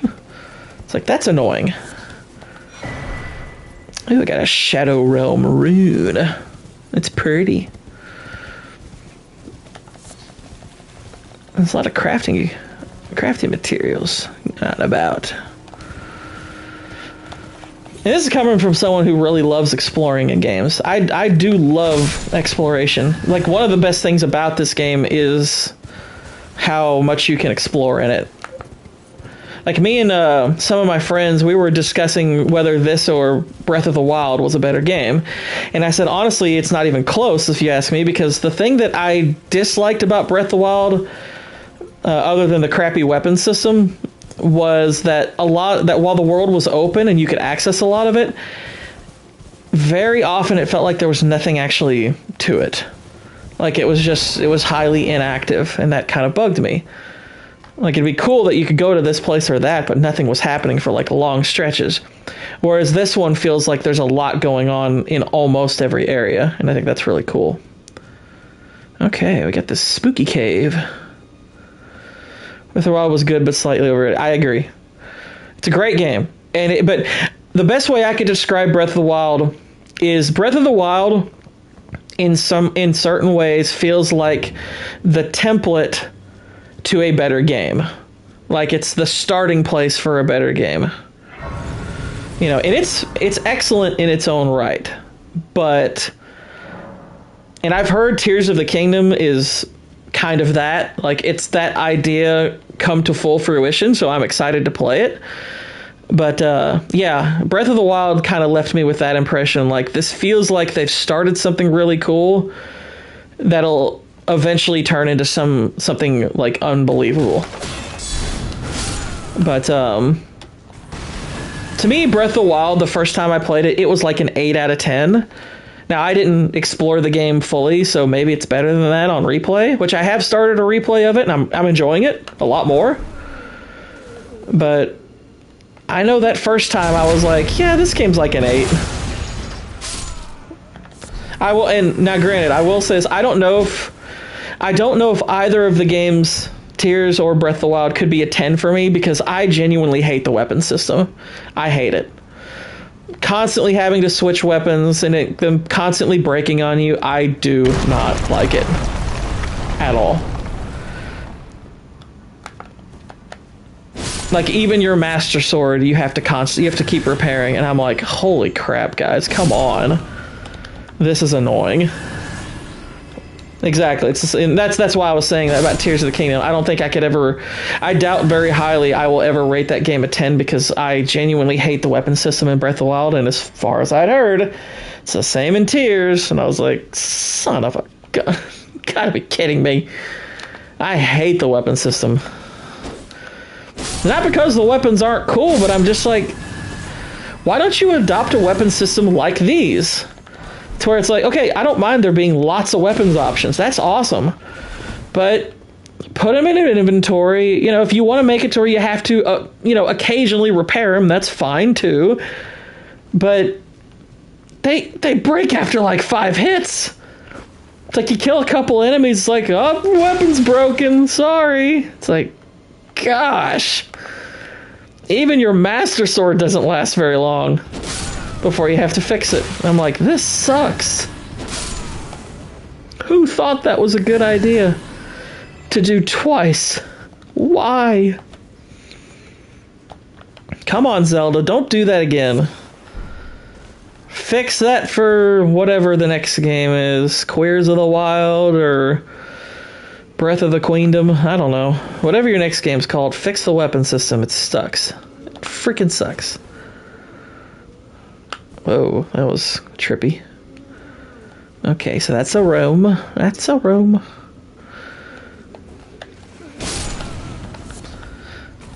Oh, whoa, okay, frozen, frozen maggot.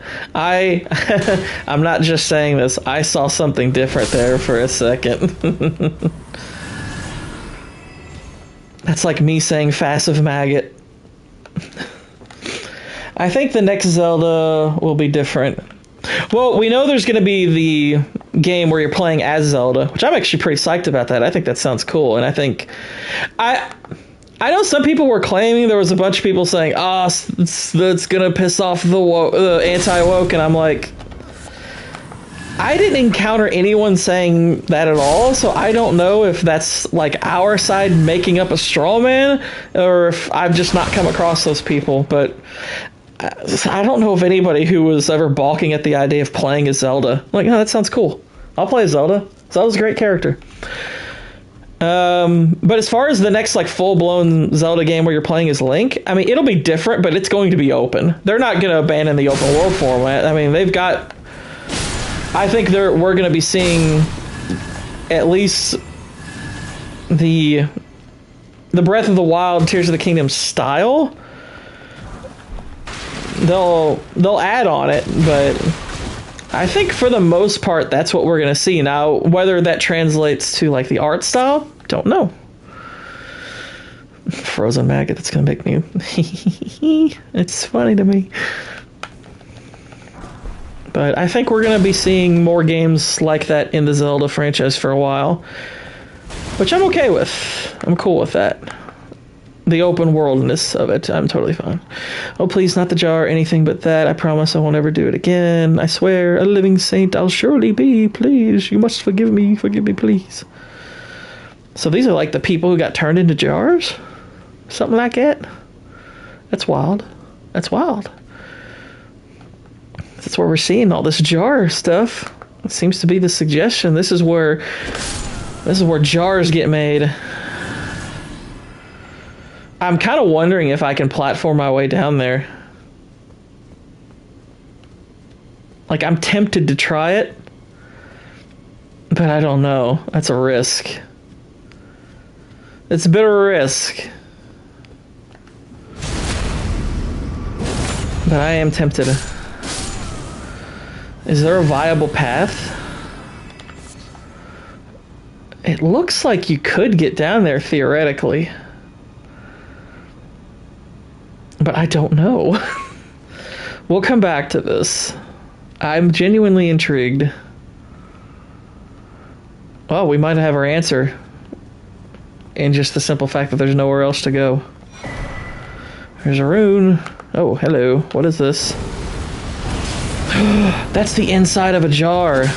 Oh, that's messed up. I think that's the fleshy stuff on the inside of a jar. Ooh, boy, that's a bit messed up. Kind of neat, but pretty messed up. Go around here, make sure. I don't want to jump down there like an idiot. I think, yeah, there. That's where I just was. That's the way out. All right, we're gonna give it a go. Grab our passive maggot. I mean frozen maggot. Alright, let's go. Yay! It's platforming! Dun dun dun dun dun dun. I like it. That would have been the best indicator if I'd seen that. That would have been all I needed. A glass shard. You got the glass shard. Herd-a-guard shard. Uh-oh. Uh-oh. No! It's not fair. I was doing so well, and there's this guy. It's not fair. Belrutge jail. Bellerat. Is that what these jars are called? Bellerats? Or was that just like the name? It's quite a punishment to get. It's like, you've been sentenced to the jar. It's like, oh no. What do you have to do to get sentenced to becoming a jar? How does that work?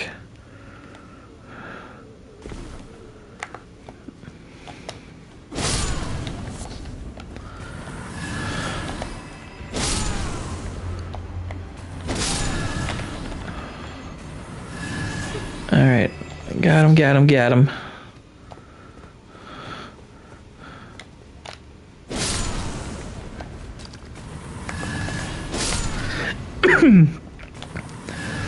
You want to throw things at me, you're gonna get sentenced to the jar.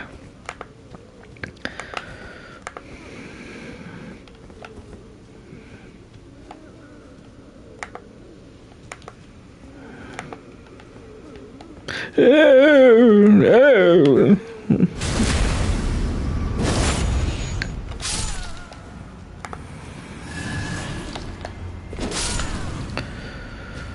Die, Uggo.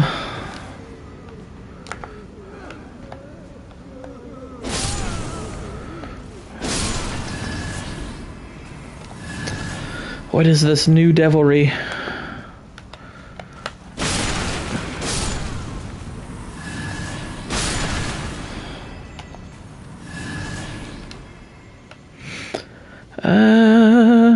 La la la.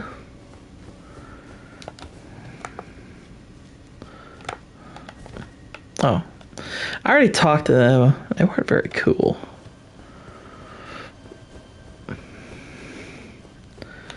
All right, let's platform again.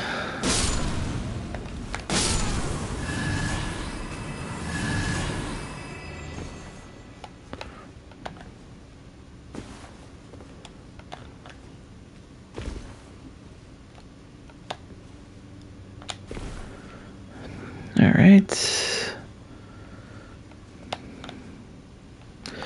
Oh, okay. Gotta make sure you aim it just right. I'm gonna aim between the chains. Alright, let's see. I don't think that jump is possible. I don't want to Kevin Garnett this. Anything's possible! Some jumps aren't. Alright, do I have like one of those cat thingies where I can... If I land, I don't die? Is that even in this game? I don't remember. Being honest, I don't know. I don't know. I do. Okay, I'm gonna put the little cat charm on just in case. Okay, we made it anyway, so we're good. We are good. We did it. And drop. Oof.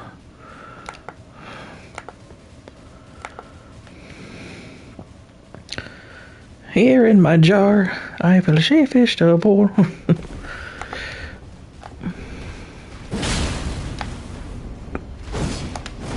Dang, that dude's got some hops. And now he's dead. I always feel kind of bad killing them. They like introduce you to that coal jar like at the very beginning of the game, and I don't know. I always felt bad for killing them. I kind of think, well, these are chill folks. We can be friends. We should be friends. Let's swap this out real quick.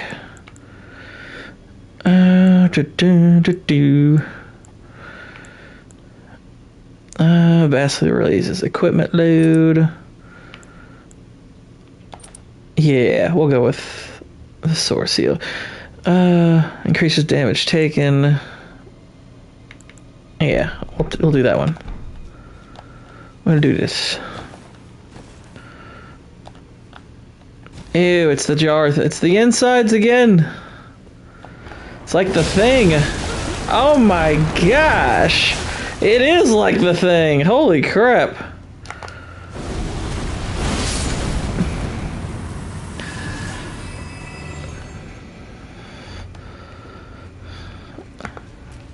Oh my gosh, that is horrifying.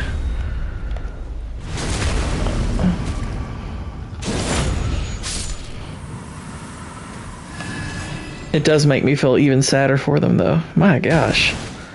What a horrific fate that is. Just remember, y'all, watch Clark and watch him close.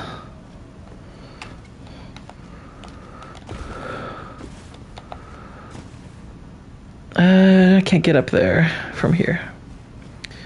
At least there's no means by which it is apparent to me. Oh my gosh.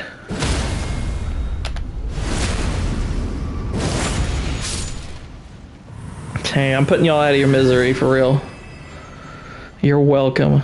Oh, look at that giant freaking jar over there. Isn't that something? And that's something. Make sure there's nothing's gonna drop down on me. Ah, it's horrible.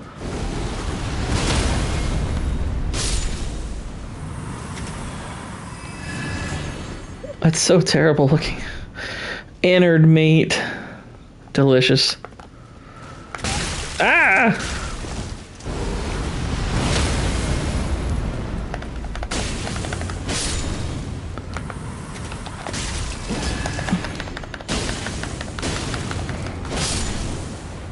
You can't tell me this isn't the thing. That's so messed up.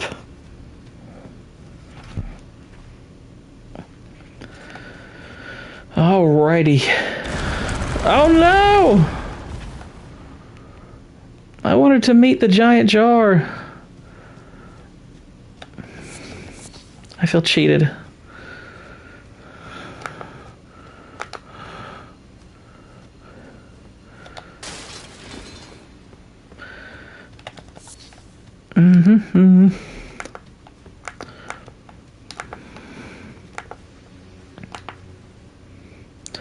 Let's try to be sneaky.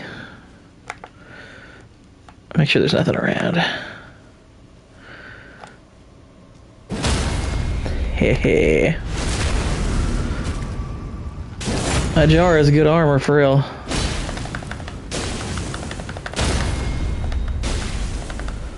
No armor yet, or anymore. Yet. Anymore.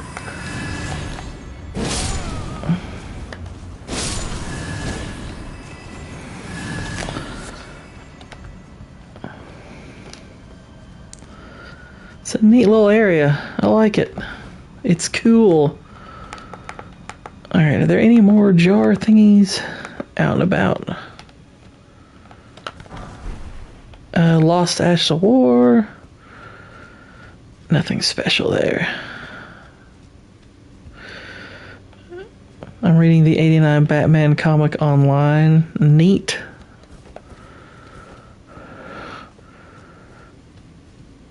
Okay, I think this is where I first dropped down, so I'll go here. Over here was where that enemy was, and the other two. And there's the exit.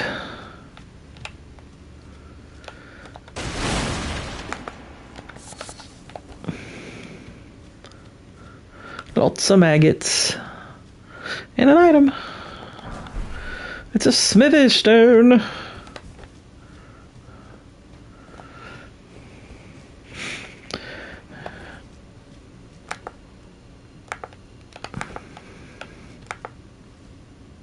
Okay, I can't lock on to that jar, so can we talk to him? Aw, see? They're just having fun. See, those big ones turn into blobs and the giant jars look like mutated, like, people. So are the small ones children? See? This is what messes me up. Aw, I wanted to have a conversation.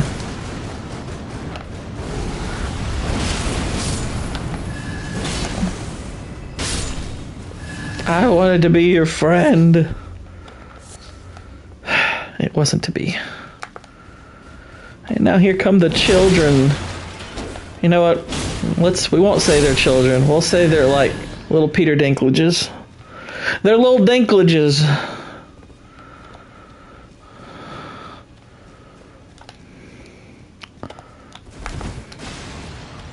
Oh my gosh. So that's what's in those pots, a meat people monster. Yep. Honestly, I think that's been kind of obvious from the outset, because whenever you killed one of them, they exploded.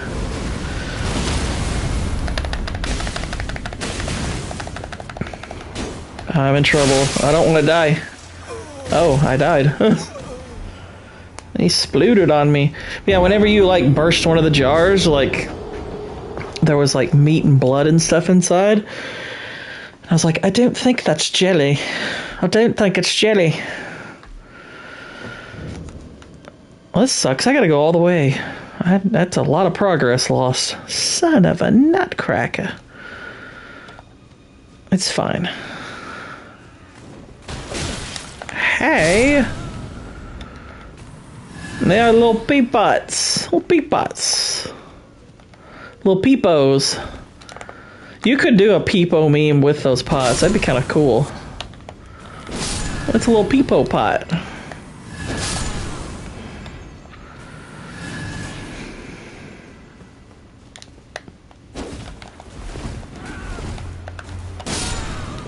Hehe. I cannot withstand my ninja powers. I don't know why I did the Vex voice there, but whatever, it's fine.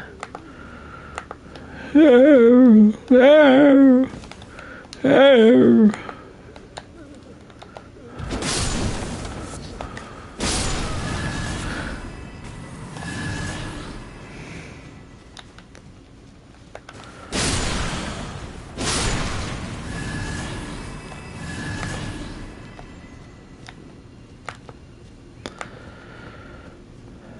Okay. It's platforming time. Potforming. Hey. Just gotta be careful. No rushing. Like Call of Duty. Except I mean rushing.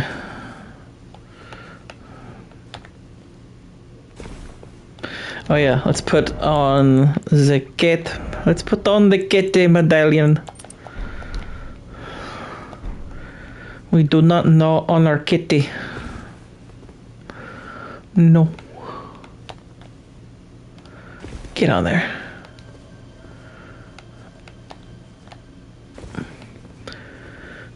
Would you like a hot pocket? Maybe an Eggo? Alright. We can ditch the kitty.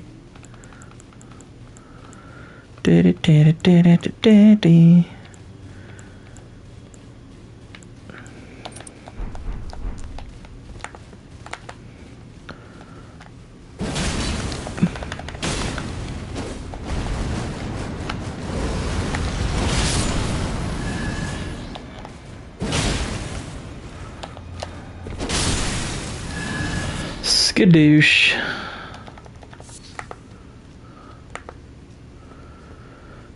Uh-oh, we got meat poison.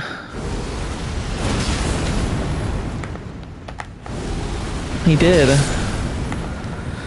You know what though? What's better than that is I don't know, Jacob, if you watch EFAP or if you've heard of that conservative troll channel called No BS. It's not worded that way, but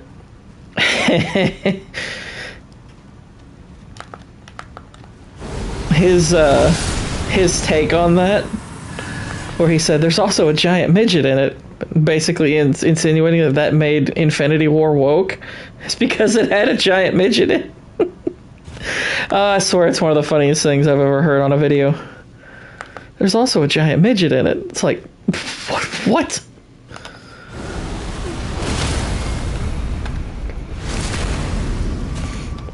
I know Little Platoon also, I think he used that for one of his videos, that clip, because it's one of those things to happen on EFAP that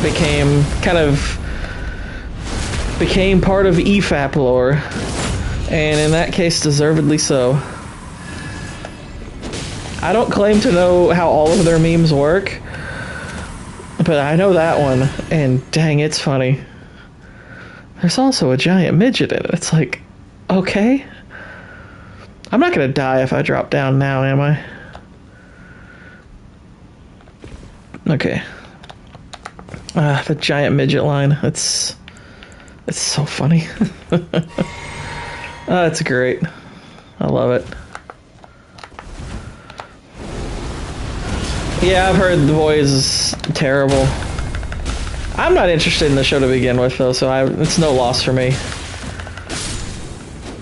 That show, the little bit I watched of it in season 1, I was like, I think you're all not realizing this show is not for you all. I mean, granted, some people might realize, yeah, the show's pretty woke, but it's still enjoyable nonetheless. I didn't think it was all that good even in season 1. I was just kind of like, it's kind of edgelordy. But whatever. I get why people like it. It's entertaining. It's bloody. It's got the gore and the goo and all that. And I'm like, all right, yeah, I get what people like, but it's not my thing. But I've heard it's gotten progressively worse. Emphasis on the progressive. Let's go this way. There we go. There we go. I want my runes. I want to get back my runes. They just seem so happy. I don't want to mess with that. But we gotta.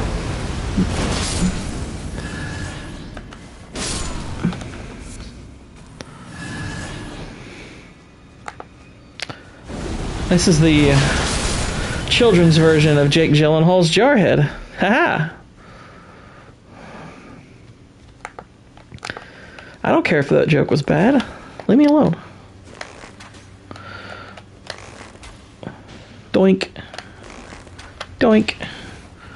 Aggro.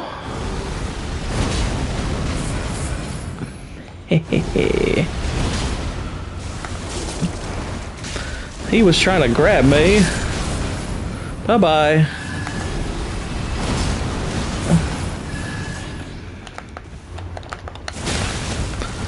Oof. Did the grabs. Kind of pushing me close to those edges.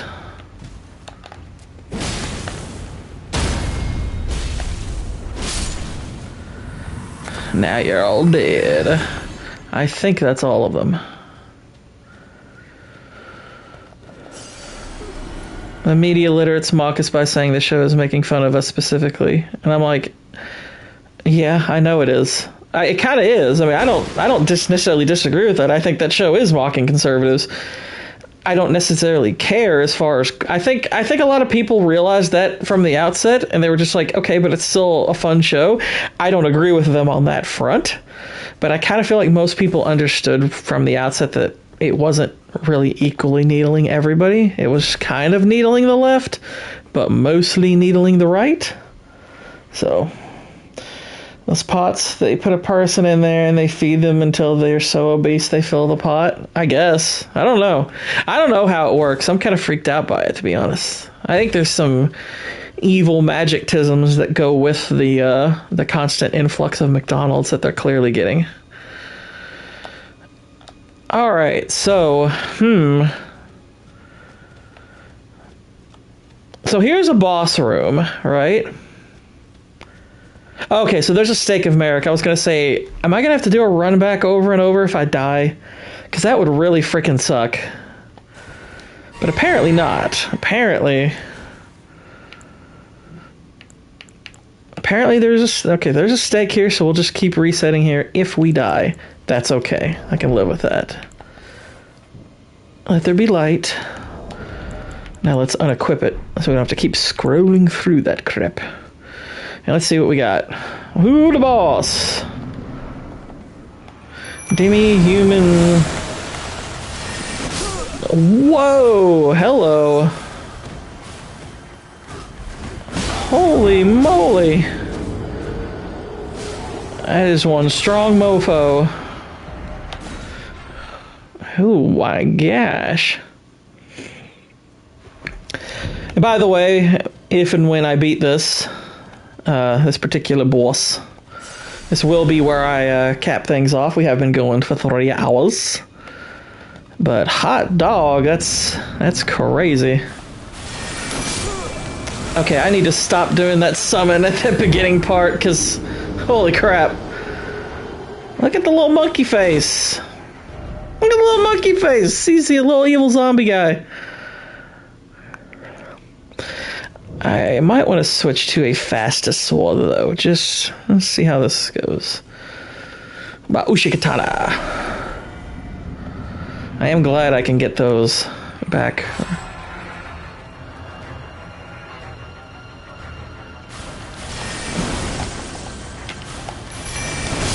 Dang it. Wow. He's just kind of waiting for me to do that summon. He's like, go for it. I want you to. He's baiting me. Alright. Alright. Let's see. Oh, they put them in the room this time. I guess I was dying so close that, yeah. Okay, so I'll have to actually run after those this time. Well, not run, but whatever.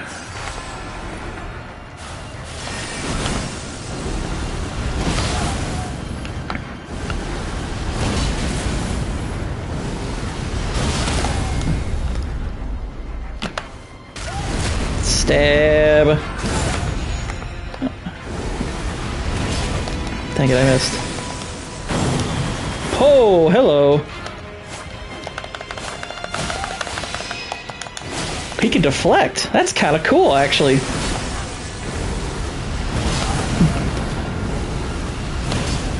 Suck it, nerd. That was a cool little... I mean, it's really not a hard fight once you know what you're doing. And once you don't take the bait. Glass cannon fight. That was kind of cool. I liked that. That was neat.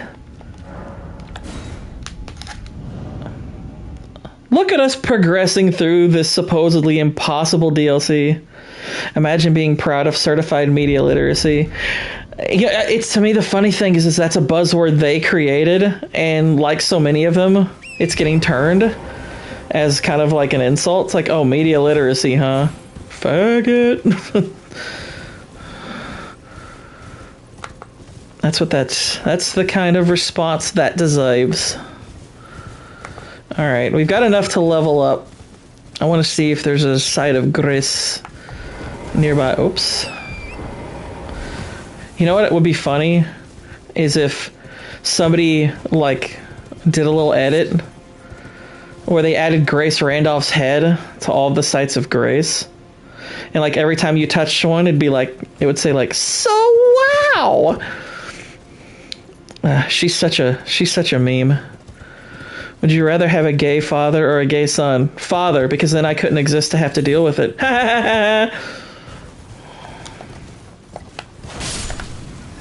He can't have children.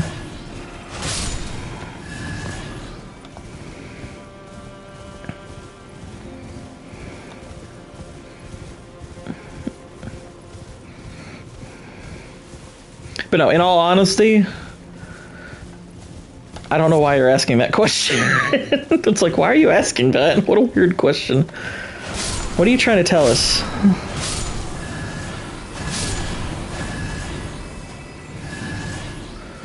I would love my child even if they were gay. It's like, yes, and I would aim to convert them back to the light side.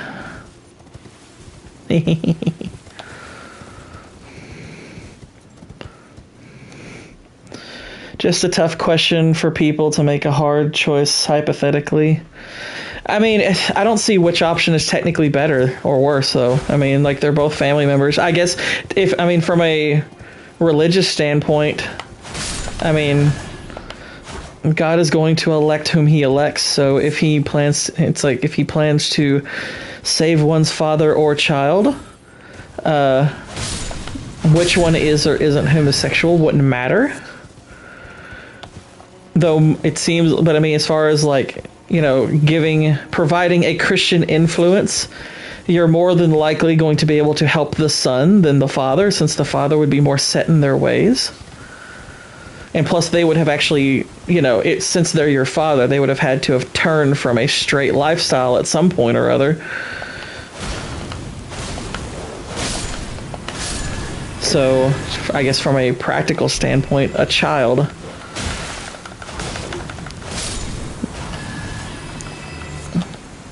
Because then you can have influence on them.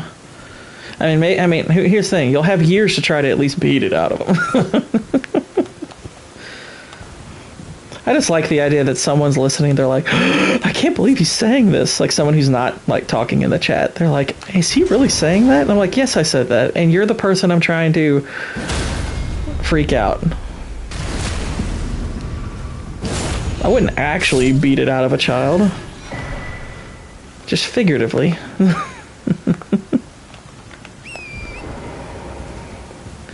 Come on, new side of grace, or heck, even the skidoo tree thingy. I want some skidoo. Do the skidoo.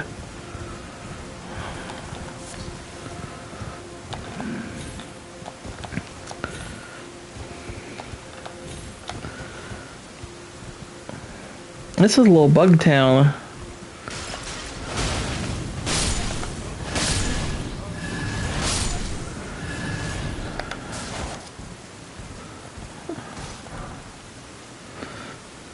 The way that bush is waving kind of reminds me of the singing bush in Three Amigos.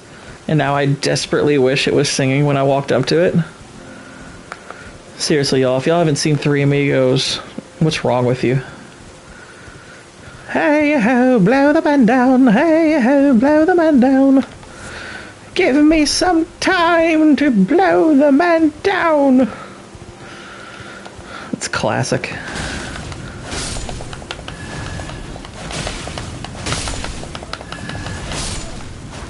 Bugs are easy to kill. I'm not sure how they would be in tandem though.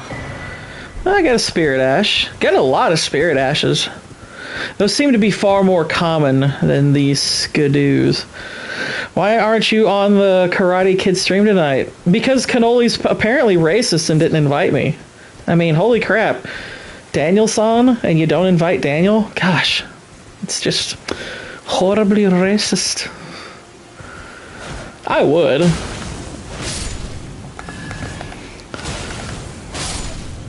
I know that movie as well as I know the back of my hand, and almost as well as the front. Never mind. I'm inviting you then? Aw. Well, shoot. That gives me something to do then. I gotta watch Karate Kid. Did you hear that, Cannoli? Oh, I will. I'll be there. Heck yeah. I love Karate Kid. It's well beloved. Vex wins the killer stream. Me and Blue were talking because I was, when we were messaging about that, it was while I've been playing this, and Blue was surprised. He was like, they don't like the killer, and I was like, nope, I don't like Karate Kid. Oh my goodness, Vex, how dare you.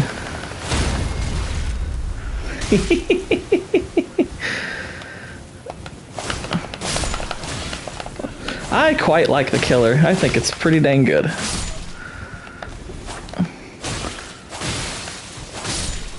I had to go back to playing at like right after that, but I saw like Gooch was like, you like watching paint dry? And I was like, oh, I want to respond, but I'm playing this. Dang it.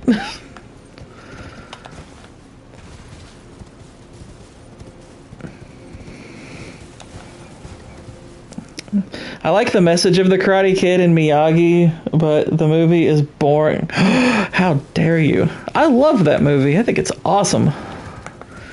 It's one of my childhood favorites that still, for the most part, holds up. It's like, is this really Vex or is this Hosty? Is this one of those Hosty hot takes who like, or he just hates everything? He hates everything that isn't like either old or EFAP approved. And don't get me wrong, I agree with...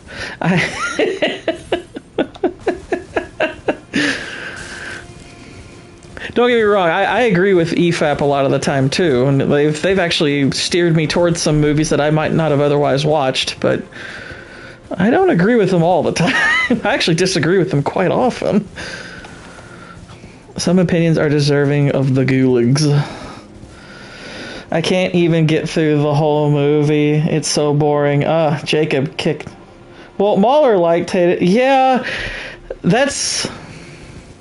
Like, I'm okay with bringing up Mahler if he brought up a point that reinforces what you're talking about, and you're just bringing it up like, yeah, he made a good point, and I tend to agree. Like, that's fine, but when you just say, well, he liked it, I'm like, and?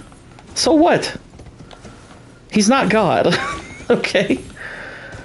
Like, if God likes a movie, okay, that works. Well, God liked it. It's like, oh, well, okay, can't argue with that. Mahler, less. And I'm a big fan of Mahler. I'm a huge fan of I love EFAP and all that stuff. I think it's awesome. Oh, I have no idea if Mahler liked or disliked Karate Kid.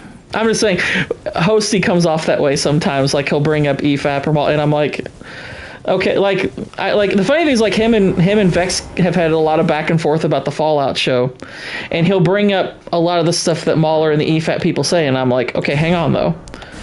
And granted, I agree a lot with what they have to say about Fallout. I do. But that doesn't mean anything, and it's like just saying, well, they said is not enough. It's like, well, bring up the point. Yeah, Mahler liked The Killer, which we did talk about that, but we talked about Mahler liking The Killer because Blue Collar brought up that Drinker liked it, and, you know, Drinker and Mahler kind of go hand in hand a lot of the time because they do open bar, and I was like, yeah, Mahler and them liked it too, and they talked about, like, when they rewatched it, they kind of went over it little by little and talked about what was going on and how that enhanced the viewing experience. And I was like, that sounds interesting. I might have to watch it that way. And I kind of did it that way. And I was like, yeah, I liked it a lot more the second time. And I had already liked it the first time. But, you know, not everyone's going to... I do get why The Killer is not everyone's cup of tea. But...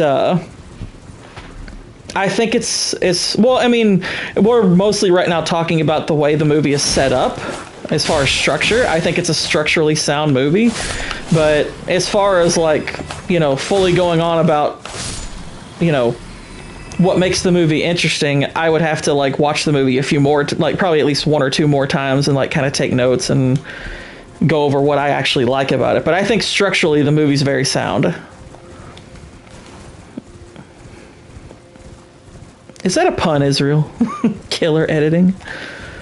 But again, I do get why it's not everyone's cup of tea, because it is a slow burn movie, and I think a lot of people weren't expecting that. But I ultimately I liked it quite a bit. I mean, I wouldn't put it amongst, like, you know, Fincher's, like, Mount Rushmore. It's not Zodiac. It's not Social Network. It's not Seven. I wouldn't even say it's Fight Club, and, you know, I don't even know how well Fight Club holds up objectively. I know I like Fight Club more, but I get why The Killer's not everyone's cup of tea. To me, felt like Fincher was taking the piss. It had none of the effort he usually puts into his films, and the potential felt wasted when he had Fassbender as his lead. Yeah, and I get what I think I get what you mean by that, but I don't fully agree. I mean, I obviously don't agree. I like the movie, but oh wait, I've already been here. Pooey! We're going in circles. All right, we need to cross the bridge. I could honestly stop here. I've been at this probably close to 4 hours now, but.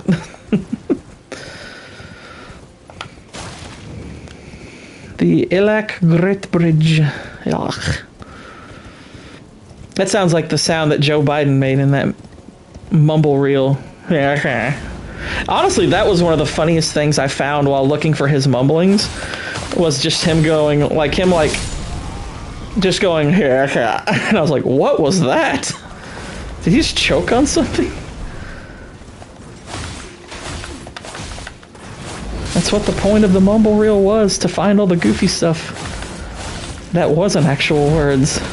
Turns out there's a lot of that.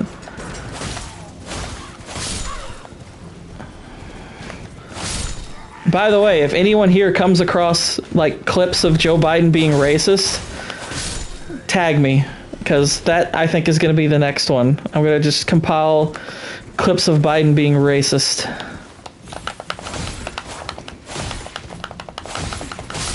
Because I know there's a bit of a history there. Like Vex, one time Biden said that you can't walk into a 7-Eleven unless you have a slight Indian accent. And I was like, oh, that's racist. You can't say that. I mean, granted, if he wasn't pretending not to be a racist, I would probably find that kind of funny. But it's like, Joe, you can't say that. How dare you? This is a weird looking little flame.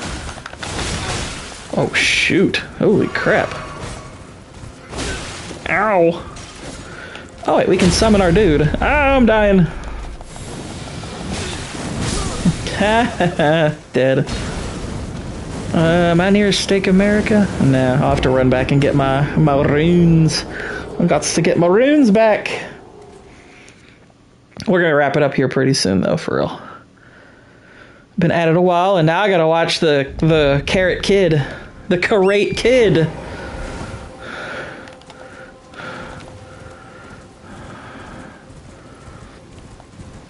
Also, the other couple of things that the Karate Kid has working in its favor. Great soundtrack and Elizabeth Shue. David Fincher has always had style and complexity. For him to abandon that completely is out of character for him. I don't know. I felt like his style and complexity was there.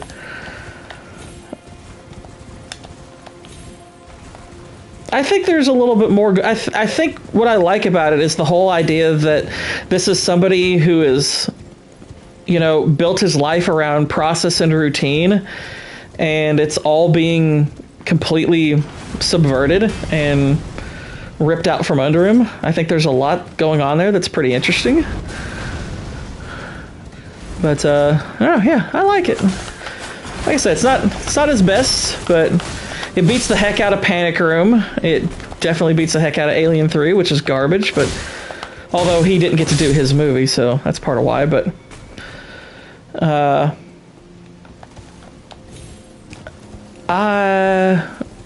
only one, I was curious, have you seen Mank? I haven't seen that one yet. I don't know if that's good or bad. I'd be curious if that's good or bad. I hated Alien 3, to be honest. I really hated that movie.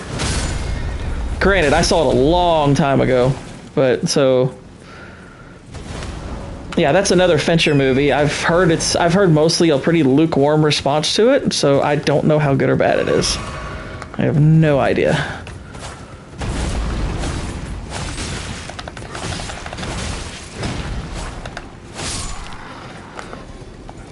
See, if I were salty towards Vex, this would, well, I'm making a pun of this accidentally, but if I would get salty if Vex didn't like what I like, this would be the part where I say, well, you liked Saltburn.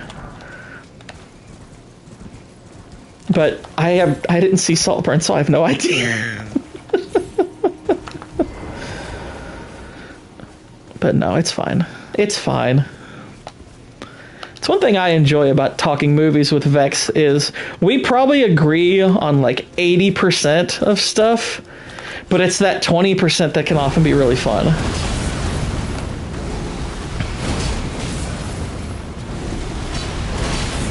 I'm starting to have like this theory to where if you disagree with someone entirely or you agree with somebody entirely, then there's probably something wrong with your takes. Like you've trained yourself to like or dislike things a certain way. Like you're like just looking for what your favorite creator or critic says, and you're like, I have to like what they like, or I have to dislike what they dislike. I think if you agree or disagree that often with somebody, then you're probably just, you're not thinking for yourself at all. You're just waiting for what they say.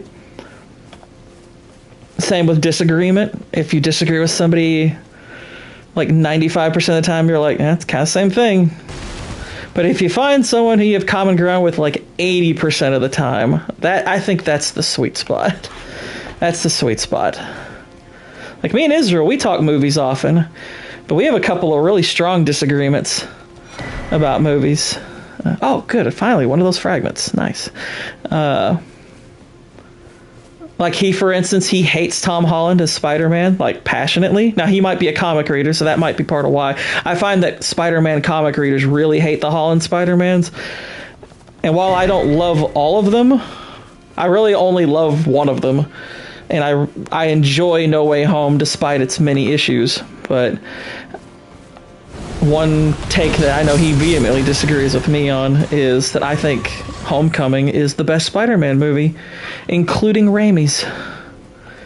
I told him that the other day. He was like, "Excuse me?" And I was like, "That's right. I don't like Holland." Yeah, I know you're not big on him as Spider-Man either. I knew that. I remember that from the MCU tier list. I know, it's blasphemous. I get it. I just don't care. I genuinely think Homecoming's the best one. I think Homecoming's actually quite excellent. I actually think that's one of the best MCU movies. That one has really grown on me.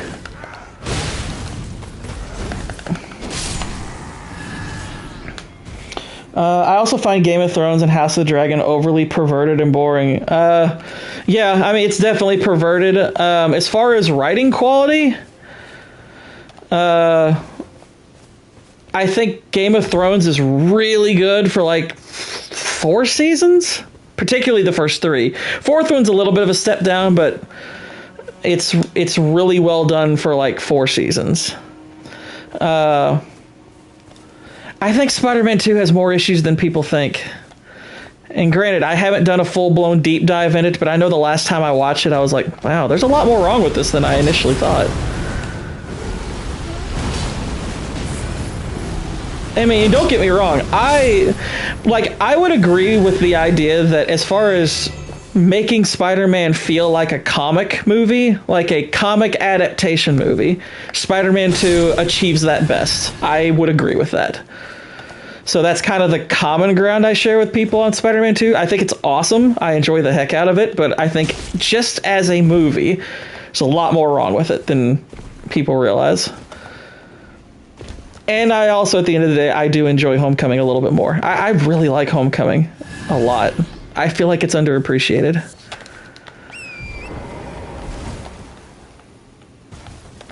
But I'm not a comic reader at all, so that's part of the reason comic has like no effect on my take for the most part.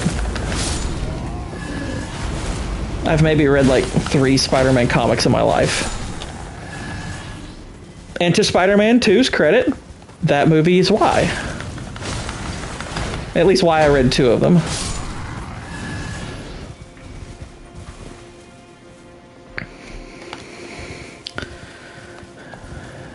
Ooh, this is a cool little castle area.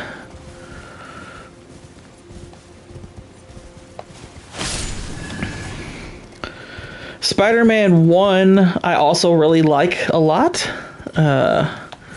Similarly, it has issues. I do think, I'll be honest, Vex, I don't think you should bother with Game of Thrones. Seriously, I wouldn't bother. As great as those first, like, 4 seasons are, the quality is such a massive drop, and the finale is so preposterously terrible, I wouldn't bother. I know there was a fun little discussion on Zax's channel a while back where, like, it was like Copa and Lofty, and they were discussing this. I tend to agree with Copa on this. I wouldn't bother watching it. I would not. It's not a show I recommend. It drops so... I mean, unless you're just curious about how badly it falls off, which that would be an understandable curiosity. It is kind of amazing. But it's like, seriously, season 8 of Game of Thrones is possibly the prime example of a piece of media like failing on potential.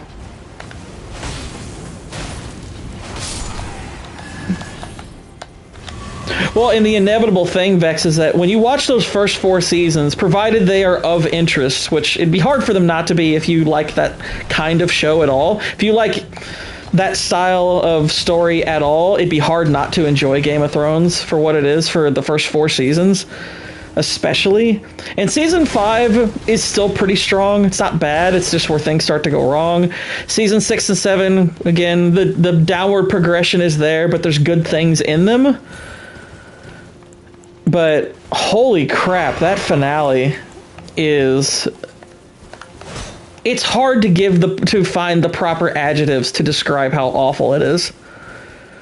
It's shocking how bad it is. Like, as much of it, even though the show was declining, it fell off a cliff in a way that I have never seen from any other show. Like, it completely dropped off a cliff. Shogun had a lot of the same political stuff that Game of Thrones had, but Shogun's better. I really need to watch Shogun. Yeah, I've heard Shogun's fantastic. I'm a little worried, though, because that was supposed to be a 1-season miniseries, and now they're turning it into a show. Now they're going to revive it, and I'm like, why? Stop watching it season 5. No. Honestly, I think if you decide to watch Game of Thrones, you should watch the whole thing. Watch the decline. But honestly, the reason to watch Game of Thrones, unfortunately, now is not for how good the first few seasons are. It's to see how fascinating it is, just to see how far off it drops.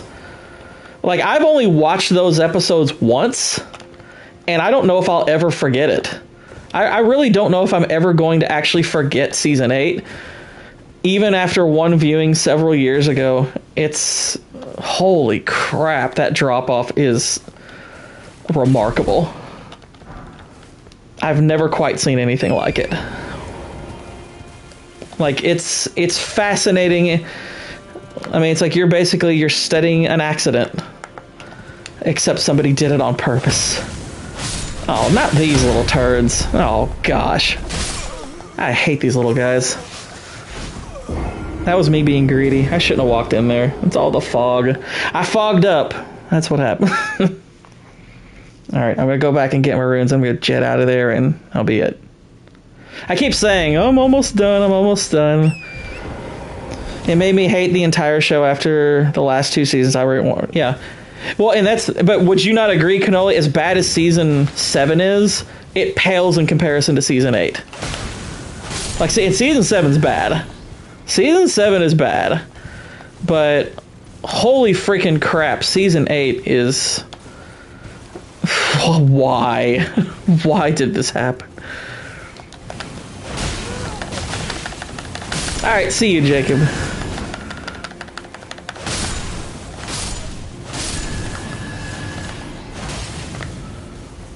Yeah, and that's true. There is a case to be made that Season 8 of Game of Thrones is the worst season of I mean, at the very least, relative to the quality of what was, it is arguably the worst season of television ever. I think it would be fascinating to, like, watch the first 3 seasons and then just watch... yes, you can, Cannoli. True Detective Season 4 is the worst season of TV ever. Yeah, that's all. From what I've heard about it, that's also a candidate. Holy crap. That is a pretty sharp decline, too. And I haven't even seen Season 4. I've just watched coverage of it and heard what you all had to say about it. Oof. Oh my gosh. Like, I liked Reaper. Like, Reaper did his rant on Open Bar, and that was great, but his video was even better. I really liked his video on that season, but I was like, why did they do this? Now, the difference is, though, True Detective really only has one, like, really great season. Season 2, I know there's some defenders of it. Oh, crap. Well, shoot. I just lost all of those runes. Well, that's annoying. I should have just rushed back there. Oh, that was 400,000 runes. That was a level. And almost one more. That's fine. It's not a big deal. Should get seasons 1 and 3. Well, that's the well. Okay. So is season 3? I've heard is good, but season 1 is a completely separate level of television. Like, season 1 of True Detective is... That's like, that's in the argument for best season of television in history. Like, it's in that... If you're to make a Mount Rushmore of greatest seasons of television ever, True Detective season 1 is on that. It is up there. It's so good. It's so freaking... It's not like my personal favorite, but it's up there. It's probably like number 2 or 3 for me. As far as best seasons go, like, my favorite season of television ever is season 5 of Breaking Bad. I adore that. My number 2 is probably, if we're playing a rule of one season per show, I'd probably say Fargo season 1 is my number 2. I think Fargo season 1 is brilliant, but I would put True Detective right there with it. And True Detective season 1 might be better than Fargo if I rewatch it, because I've only watched True Detective season 1 once. But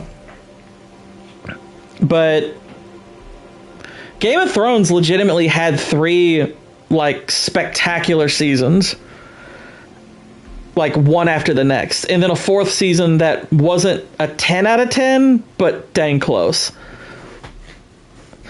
I bet you can't guess what I think the best season 1 of television is. I want to say The Sopranos, but I would be a little bit surprised by that, because I think season 1 I don't know if season 1 of The Sopranos I would call great. I think it's okay. But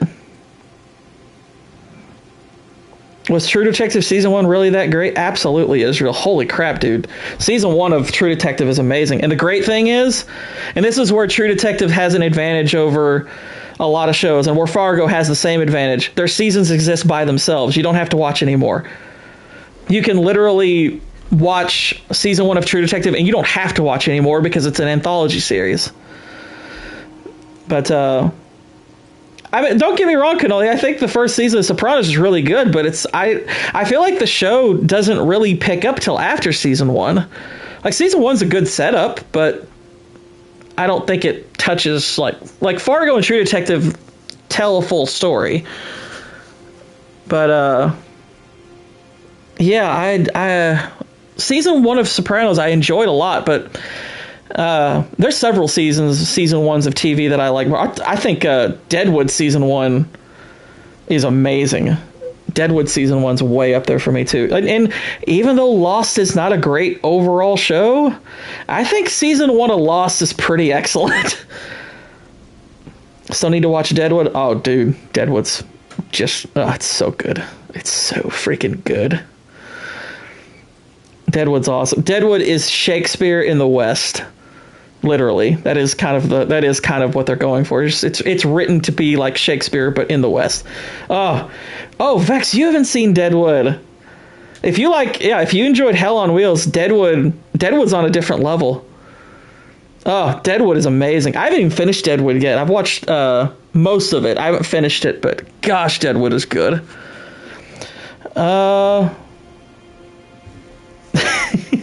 Season 1 of Lost. I'm sorry, Lost season 1 is really good. It's just everything that came after season 1 just declined and was like, oh, it's kind of hard to look at that season in isolation now. But no, there's 3 seasons of Deadwood. There's 3 and a movie. It's like 30 episodes. No, I like season 1. At least, now granted, it's been a while since I've watched season 1 of Lost, but I really liked season 1 a lot. I enjoyed the heck out of it. Did I ever see Rome? No, I really want to. I've heard a lot of people praising Rome, and I need to see it. I need to watch it. I think Justified season 1's really good, but it's kind of similar to Breaking Bad, to where it's more setting up what's to come, and the better stuff comes later. Like, I think Justified, top to bottom, is one of the best shows ever made, and for my money, the most underrated. Watch it and witness my heritage. But yeah, Deadwood. Oh, Deadwood's glorious. Deadwood has such great dialogue. Like, what's interesting about Deadwood is, like, its story is not it's not really an overarching story. It's a show that has, like, several stories kind of going on at once, like, within that town. But such good characters. The dialogue is amazing. I mean, it's gobs of swearing. I mean, like, holy crap, there's so much profanity in that show, but it's artistic in the way it's done. Like I said, you almost don't notice it at first, but then you realize there's a poetry to this dialogue, and you're like, whoa, wait, this is Shakespeare. He's basically retooling Shakespeare for a Western, and it's kind of amazing. Better Call Saul season 1 on rewatch is great. Yeah, Better Call Saul is fantastic. I watched episode 1, but I wasn't in the zone. Yeah, and that's understandable. You have to be kind of in the Western mood. Yeah, Better Call Saul is... it's so good. The fact that we got 2 great shows in that universe... it's wonderful. All right. No, it didn't freeze. I said I was going to end there, and I was trying to stay committed to it, and I was just chatting shows, because that's what we do. But yeah, I am going to wrap it up now. Been at this for a while, so we will return to more Elden Ring DLC tomorrow, more making fun of all the gays that think that this DLC is too hard. It's too hard. A dog killed me after 3 hits. It's too hard. No, this DLC is pretty awesome so far. So yeah, I'm looking forward to coming back to this. And I guess, yeah, to anyone who's not aware, you can catch me, Vex, Cannoli, Whitey, and I'm sure a couple others where we talk Karate Kid later tonight on Cannoli's channel on MMM. That's going to be a lot of fun. So as for this stream, we will see you all tomorrow. Until then, good night, God bless, and Godspeed.